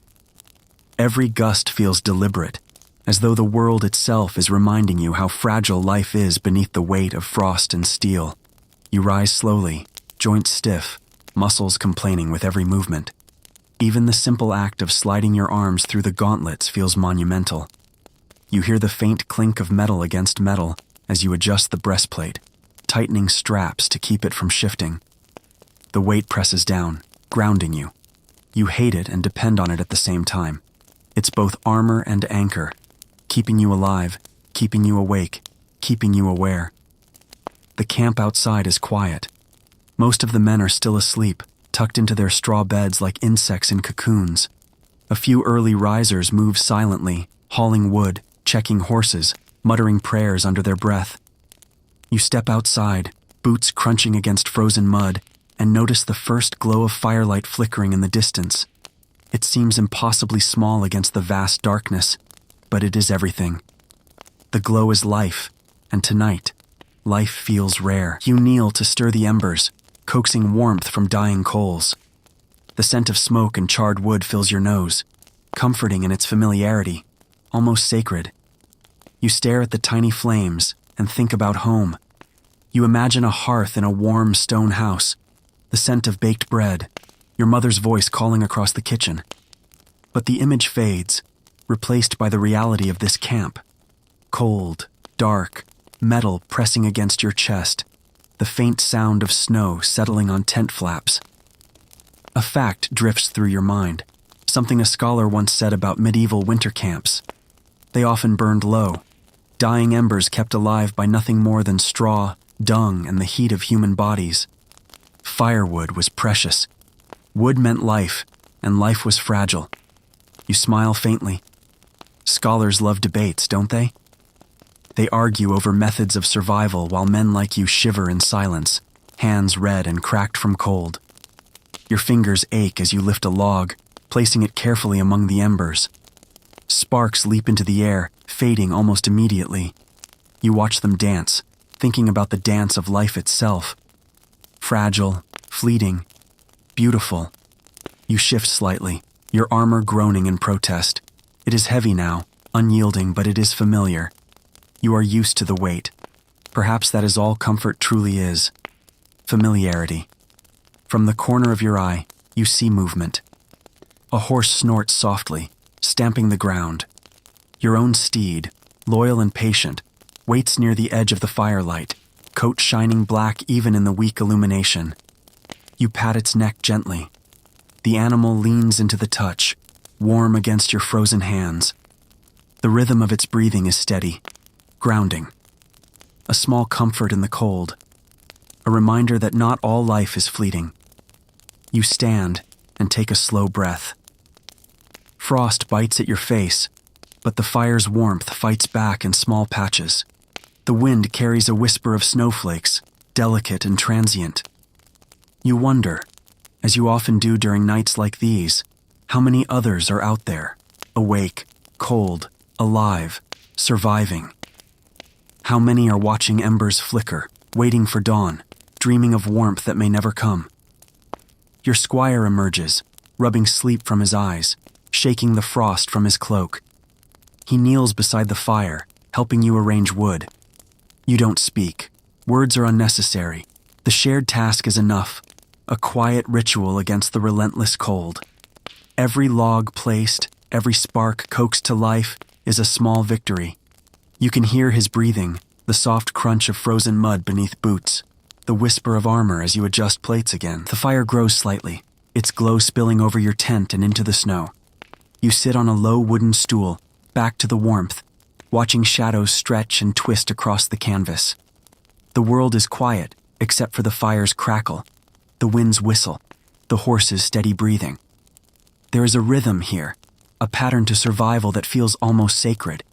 You could close your eyes and pretend you are somewhere else, anywhere else, but the frost will find you eventually, and the weight of steel never lets you fully escape reality. A strange thought crosses your mind. The night might last forever, but perhaps it doesn't matter. You are alive. You are warm, however briefly. You are awake. And tomorrow, the frost may bite again. The armor may press like a cruel reminder.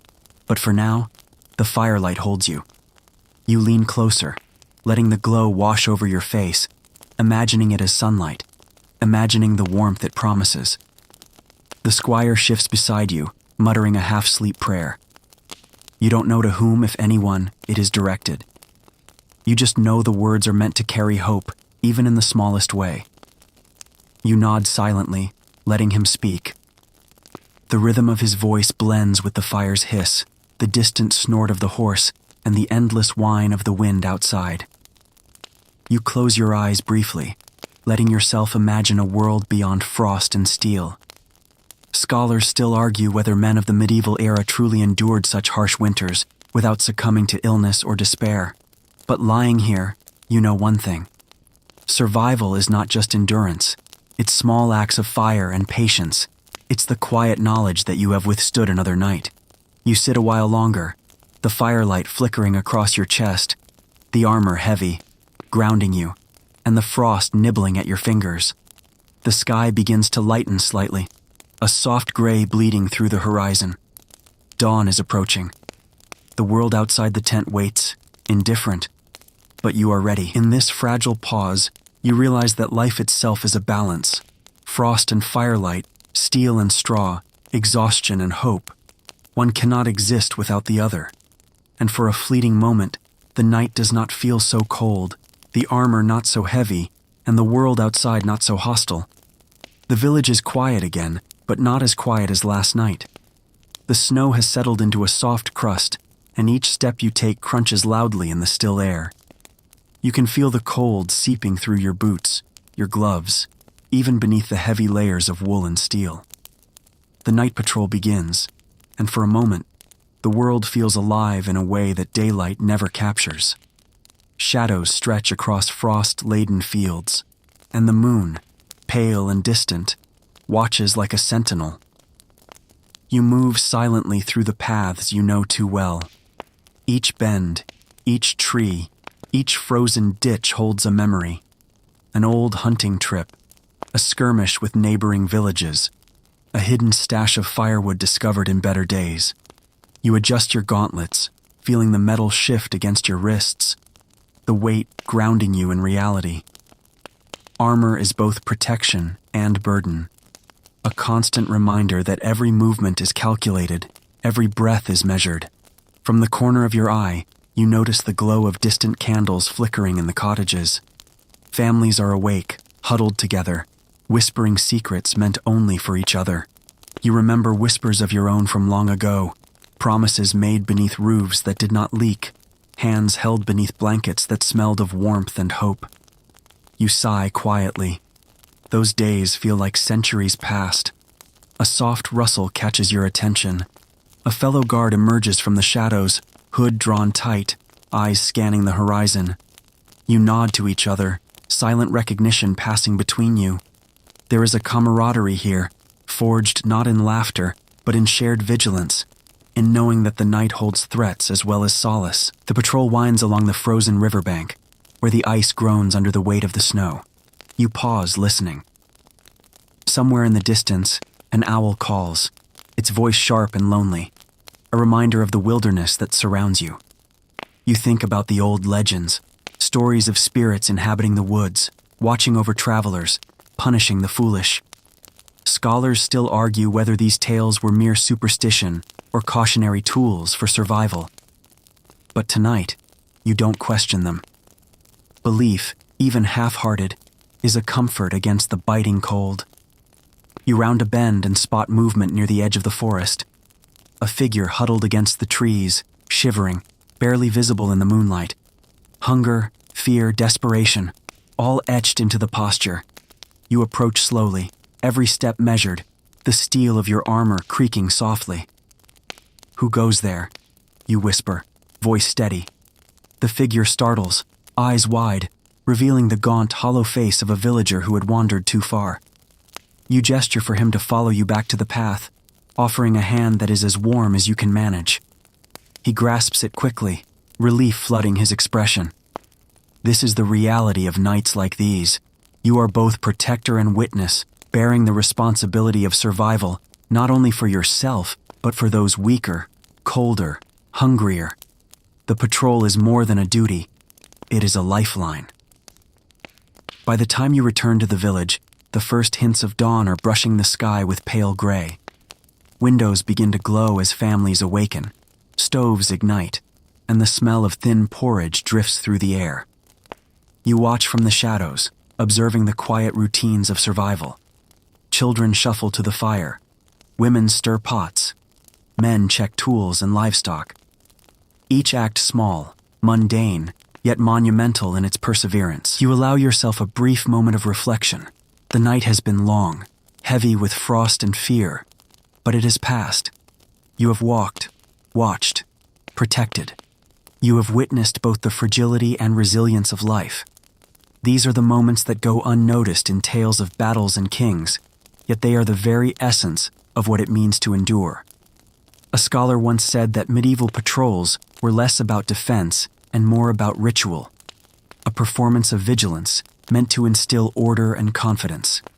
You think about that as you remove your gauntlets and lean against the wooden gate, letting the frost bite briefly at your hands before they warm again.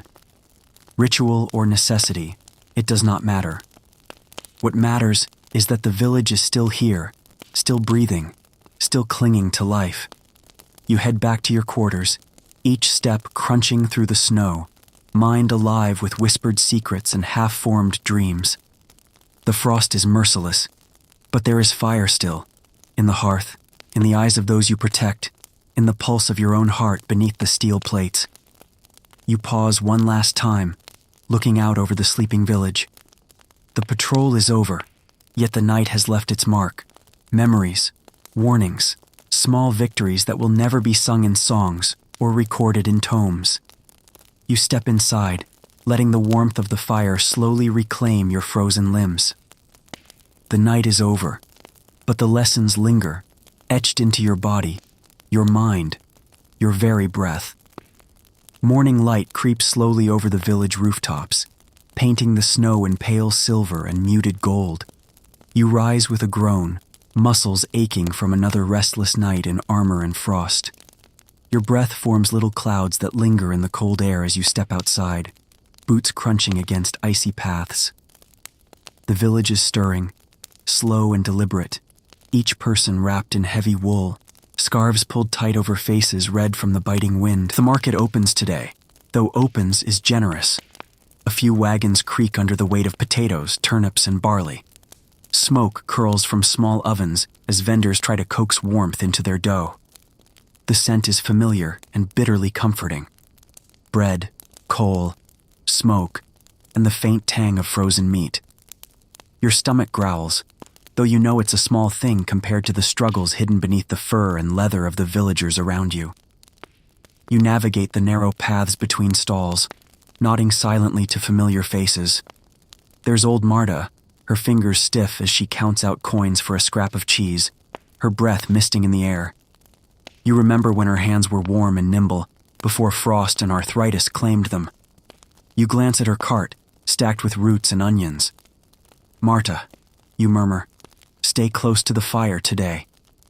She nods faintly, eyes wary, knowing that the cold can kill faster than hunger if one is careless. The market is more than a place for goods. It's a theater of survival.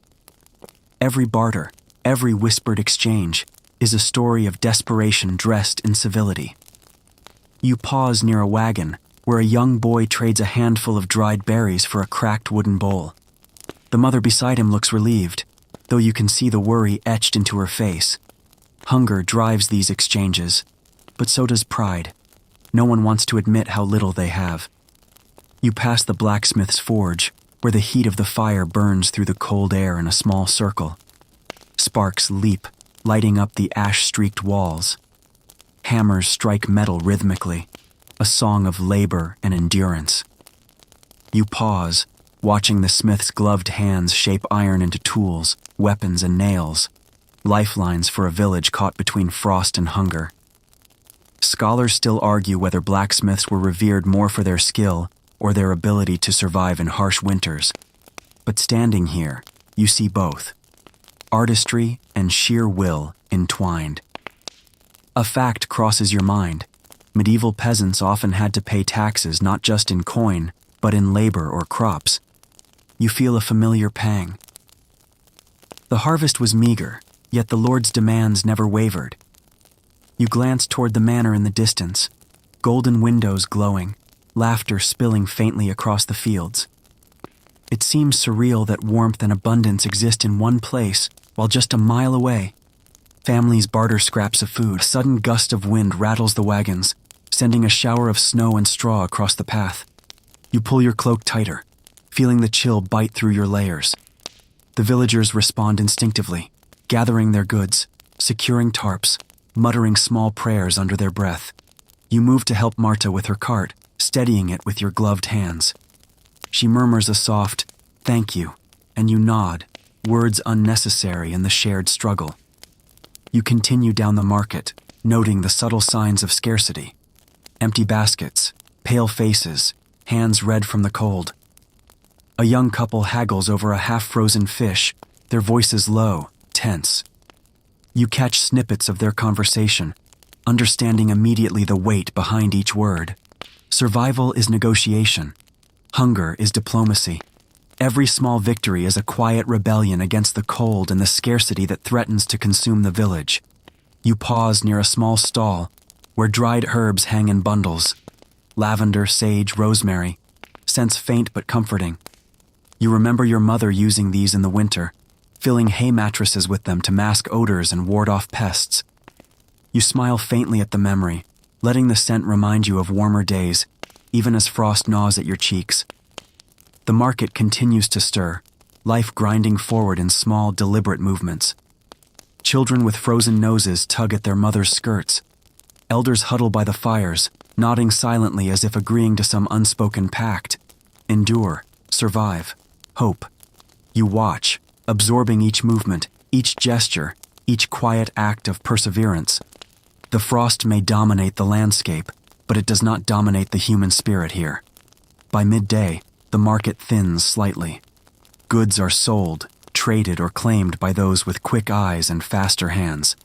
You make your own small acquisition. A loaf of bread, not the finest, but enough. You bite into it, tasting dust and warmth, survival and hope all rolled into one dense slice. The squire watches, eyes wide, silently learning these lessons that no school or scholar can teach. The market is a battlefield in its own right, and here, cunning, patience, and endurance are armor as essential as steel plates. Scholars may debate the details of medieval commerce, the exact value of coin, or the efficiency of village economies. But for you, the lesson is immediate and visceral. Trade is survival. Hunger is education. Frost is teacher and adversary alike. You walk back through the quieting market, the snow crunching underfoot, the distant manor lights dimming under the winter sky. In the stillness, you feel both exhaustion and satisfaction. Small victories that matter more than glory, more than gold, more than fame. You glance at your son, tugging lightly at his sleeve. "Home," you murmur. He nods, carrying the bread with careful hands. Together, you make your way back through the snow, footprints marking your path, a reminder that even in hardship, life continues, stubborn, determined, unyielding. Twilight drifts over the village like a heavy blanket, softening edges and muting colors. You step lightly toward the chapel at the edge of the village, its stone walls cold and silent, yet somehow welcoming. The faint scent of wax, incense, and damp stone greets you. Candlelight flickers through narrow windows, casting long shadows that sway with the rhythm of the tiny flames. Each candle seems to tell a story, a whisper of devotion, a trace of hope, or a prayer for survival in a world that has little mercy. You enter quietly, boots crunching softly against the worn flagstones. The chapel is empty, save for the old priest kneeling near the altar. His robe is faded, hands wrinkled and trembling slightly as he adjusts the tapering candles. You don't speak, you don't need to. The quiet presence of faith, even half forgotten or frayed by frost and hunger, is enough. The squire trails behind you, eyes wide, absorbing the weight of reverence that fills the space. He's still young, still new to the subtle lessons that cannot be taught in battle drills or by firelight alone. He notices the carved angels on the wooden pews, the faint scratches in stone from decades of knees pressed in prayer, the small alcoves where villagers leave coins or scraps of food for the poor. You move toward a pew near the back. Kneeling, you let the cold stone ground you, the weight of armor pressing heavily against your chest. The squire kneels beside you, hesitating before mirroring your movements. Together, you sit in a quiet rhythm, the chapel alive in silence. The priest mutters softly in Latin, a murmur that flows over you like a river you've crossed countless times. You think of your past sins, your failures, the mistakes that haunt your dreams. Confession is not formal tonight. It's the act itself, the acknowledgement of fragility, the surrender to forces larger than yourself. You whisper prayers half-formed, words to no one and everyone, hoping that some of them take root in the frostbitten air. A historical thought drifts through your mind. In medieval villages, the chapel often served not only spiritual needs, but practical ones. People would gather for warmth, for news, for counsel. Scholars argue whether this dual role strengthened communities or merely highlighted dependence on clergy. You watch your squire fidget slightly, adjusting his gloves, and realize that it doesn't matter. Community, faith, hope. They blend in these moments, frost and firelight forgotten for a heartbeat. A small child enters, cheeks pink and frozen, carrying a tattered doll. She hesitates at the threshold, then steps inside, drawn to the warmth of candlelight. Her mother follows quietly. They kneel near the altar, hands clasped tightly, murmuring prayers so soft they are almost swallowed by the air. You notice a tiny smile tug at your lips. Small gestures like this are lifelines. The priest begins to chant softly, his voice low and melodic, filling the chapel with vibration that resonates against stone walls. It is both comforting and humbling. You remember nights spent under the stars, dreaming of battles, of honor, of glory, and you realize the simplest truths endure: shelter, warmth, and the quiet ritual of acknowledgement. Outside, the wind rattles shutters and shakes tree branches, a reminder that the world beyond the chapel is merciless. Inside, the candlelight dances on faces young and old, illuminating the perseverance etched in every line, every crease. Shadows play across armor and wooden beams alike, showing that even the heaviest burdens can be softened by the smallest comforts. The squire leans slightly against you, whispering a question about a prayer he doesn't fully understand. You answer softly, not with doctrine, but with experience. Faith is as much about the act as the words, boy. About showing up in cold and dark, in hope and fear. A strange, almost whimsical thought crosses your mind. Perhaps the candlelight here is like armor for the soul. Just as steel protects the body, these flames protect the fragile hearts beating in silence, giving them courage to face the frost, hunger, and weight of daily life. You rise eventually, the ritual of kneeling done, and the chapel seems transformed. The cold hasn't vanished, but its bite is softened by the warmth of shared presence. The squire follows closely as you step back into the snow, where the wind greets you like an old adversary. But tonight, it feels manageable, almost tolerable. The village lies quiet beneath a canopy of frost and dim light. Candle smoke trails upward from windows, mingling with the mist, and you realize that survival isn't just muscle and metal. It's patience, it's ritual, it's a quiet acknowledgement of the threads that hold people together. Scholars may debate doctrine and duty, but the truth is here, tangible in the warmth, the flickering light, the whispers, and the steady rhythm of hearts refusing to yield. You and the squire walk back slowly, letting the candle glow fade behind you. Each step crunches in the frozen snow, a reminder that life moves forward, even in silence. Your armor clinks faintly, a familiar grounding sound. For now, the frost feels less biting, the night less merciless. Candlelight lingers in memory, warming you from within. Night returns with its heavy cloak, draping the village in shadows and frost. You sit by the hearth, metal still pressing against your chest, boots removed but fingers stiff and aching from the day's labor.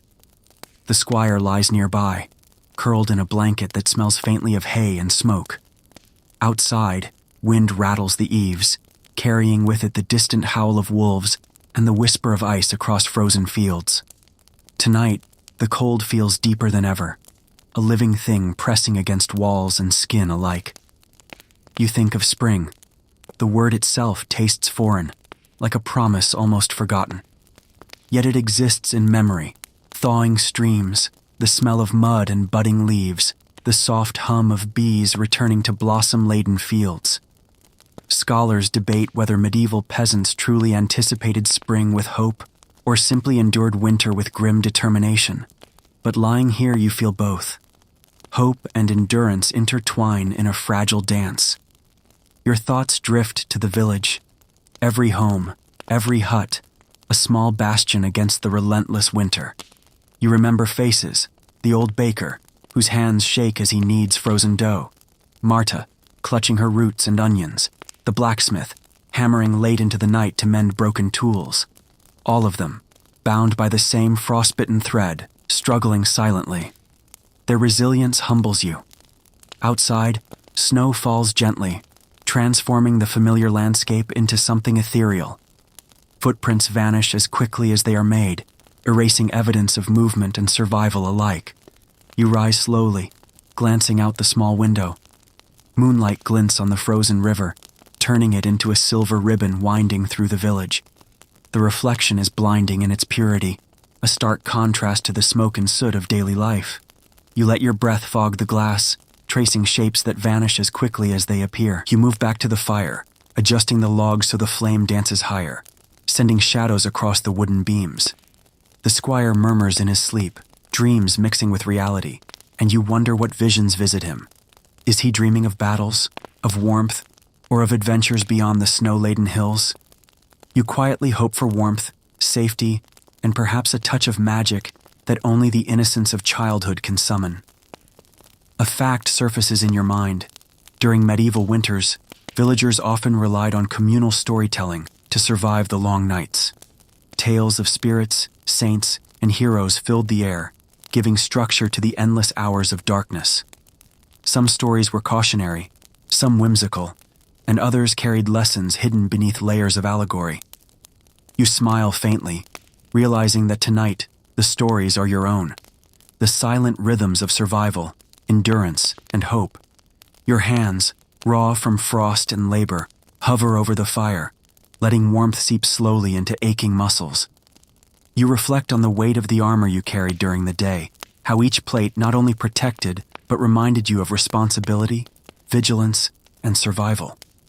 The squire stirs again, mumbling in dreams, and you realize that teaching him is not just about weapons or skills, but about patience, observation, and the quiet strength found in enduring the unseen battles of life. The wind rises, rattling the window frame, yet inside the hut, the glow of firelight creates a fragile sanctuary. The night stretches endlessly, but there is rhythm. The squire's breathing, the slow crackle of embers, the faint groan of wooden beams contracting in cold. Scholars argue about the psychological toll of long winters on medieval peasants, but here, the answer is simple. Connection, presence, and endurance shape the human spirit more than any debate ever could. You close your eyes briefly, letting imagination drift toward thawing fields, flowing rivers, and the first hint of green on distant hills. Dreams blend with memory. Childhood laughter, the smell of fresh bread, the warmth of a hearth shared with family.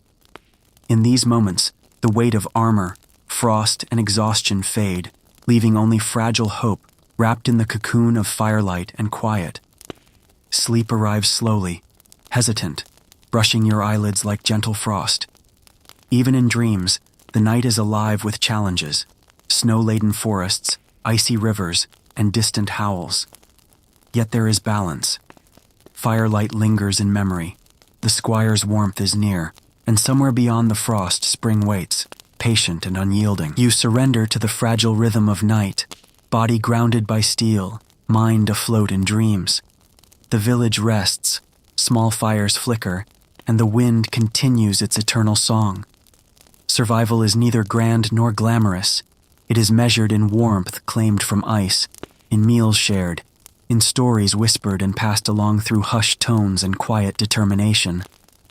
And as the embers fade, as the frost presses against walls and the wind hums outside, you realize that enduring is an art, a quiet poetry written in sweat, patience, and the heartbeat of winter itself.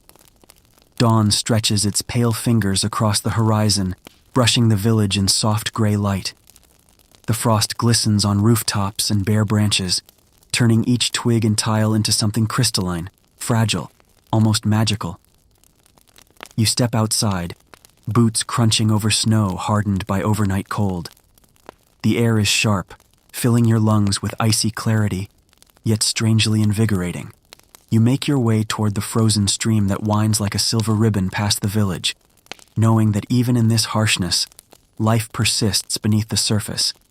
The stream is mostly ice, yet here and there, thin ribbons of water sneak free, whispering over rocks and under snow-laden branches. You kneel at the edge, dipping gloved fingers into the icy flow. Scholars still debate whether medieval peasants understood seasonal hydrology, but you know instinctively that water is life, liquid, frozen, or dripping slowly from eaves. Every trickle, every crack in the ice carries the promise of survival, however fragile. Along the banks, tracks mark the hidden life of the forest. Rabbit prints, fox trails, the faint scrape of a deer's hoof. Even in deep winter, the woods teem quietly with creatures that move unseen, surviving the cold in ways humans can barely imagine. You feel a kinship with them, the same instinct, the same drive to endure, to find warmth and sustenance in a world that offers little. The squire shuffles behind you, eyes wide as he examines the frozen stream. "Do animals sleep in winter?" he asks quietly. You pause, considering the question. "Some do," you answer. "Some hide, some hibernate. Some, like us, keep moving, keep vigilant. Winter is a test for all life." A fact surfaces from memory. Villagers sometimes relied on ice-covered streams to fish during the winter months. Holes were hacked through the ice, traps set beneath the surface, patience measured in hours and cold fingers. Hunger is a teacher of subtlety, forcing attention to detail, observation, and endurance. You glance at your gloves, stiff and numb, imagining fish beneath the ice, their lives entwined with yours in the delicate balance of survival. You kneel and run a hand over a smooth patch of ice, feeling the chill creep up your arm. It reminds you of the night spent in armor, pressing against your chest, muscles aching. Life is repetition, endurance, and quiet ritual. Even the squire seems to sense it, crouching beside you to examine the ice, not touching but learning. Scholars argue whether peasants truly understood these subtle lessons or merely acted out of necessity, but observation alone conveys wisdom. A wind gusts through the trees, shaking loose a dusting of snow that falls silently onto the frozen stream. You watch as it lands, melts slightly, and joins the water's faint movement beneath the ice. It's a simple miracle: movement beneath stillness, warmth beneath cold, life beneath frost. You kneel longer, tracing patterns on the ice, imagining the water moving unseen, hiding secrets of survival that only patience reveals. Further along the bank, a hollow under an old oak harbors a small cluster of rabbits, their fur thick and matted from the snow. You smile faintly, watching them scurry beneath protective branches. Even the smallest creatures have strategies, lessons in perseverance embedded in instinct. Hunger drives them, cold motivates them, and instinct guides them. Lessons mirrored in human endurance. The squire tilts his head, asking how you know all this. You shrug lightly, gesturing toward the tracks, the ice, the subtle signs of hidden life. You watch, you listen, you move quietly. Winter teaches what words cannot. The squire nods slowly, absorbing, storing these lessons for the nights to come. Returning to the village, you pause once more at the stream, watching the sun begin to burn away the frost's thin veil. Shadows shrink, light stretches across snow-dusted fields. The village awakens, smoke curling from chimneys, and children's laughter peeking through cold walls. You feel a small warmth in your chest, fragile but present, knowing that even in the harshest cold, life persists, quiet, hidden, resilient. Scholars may debate the specifics of medieval survival, the efficiency of irrigation, or the impact of winter on agriculture. But here, by the frozen stream, the answer is clear. Observation, patience, and resilience are survival itself. Each step, each breath, each quiet act of endurance carries the weight of generations who have survived before you, leaving traces of wisdom in footprints, ice, and whispered memories.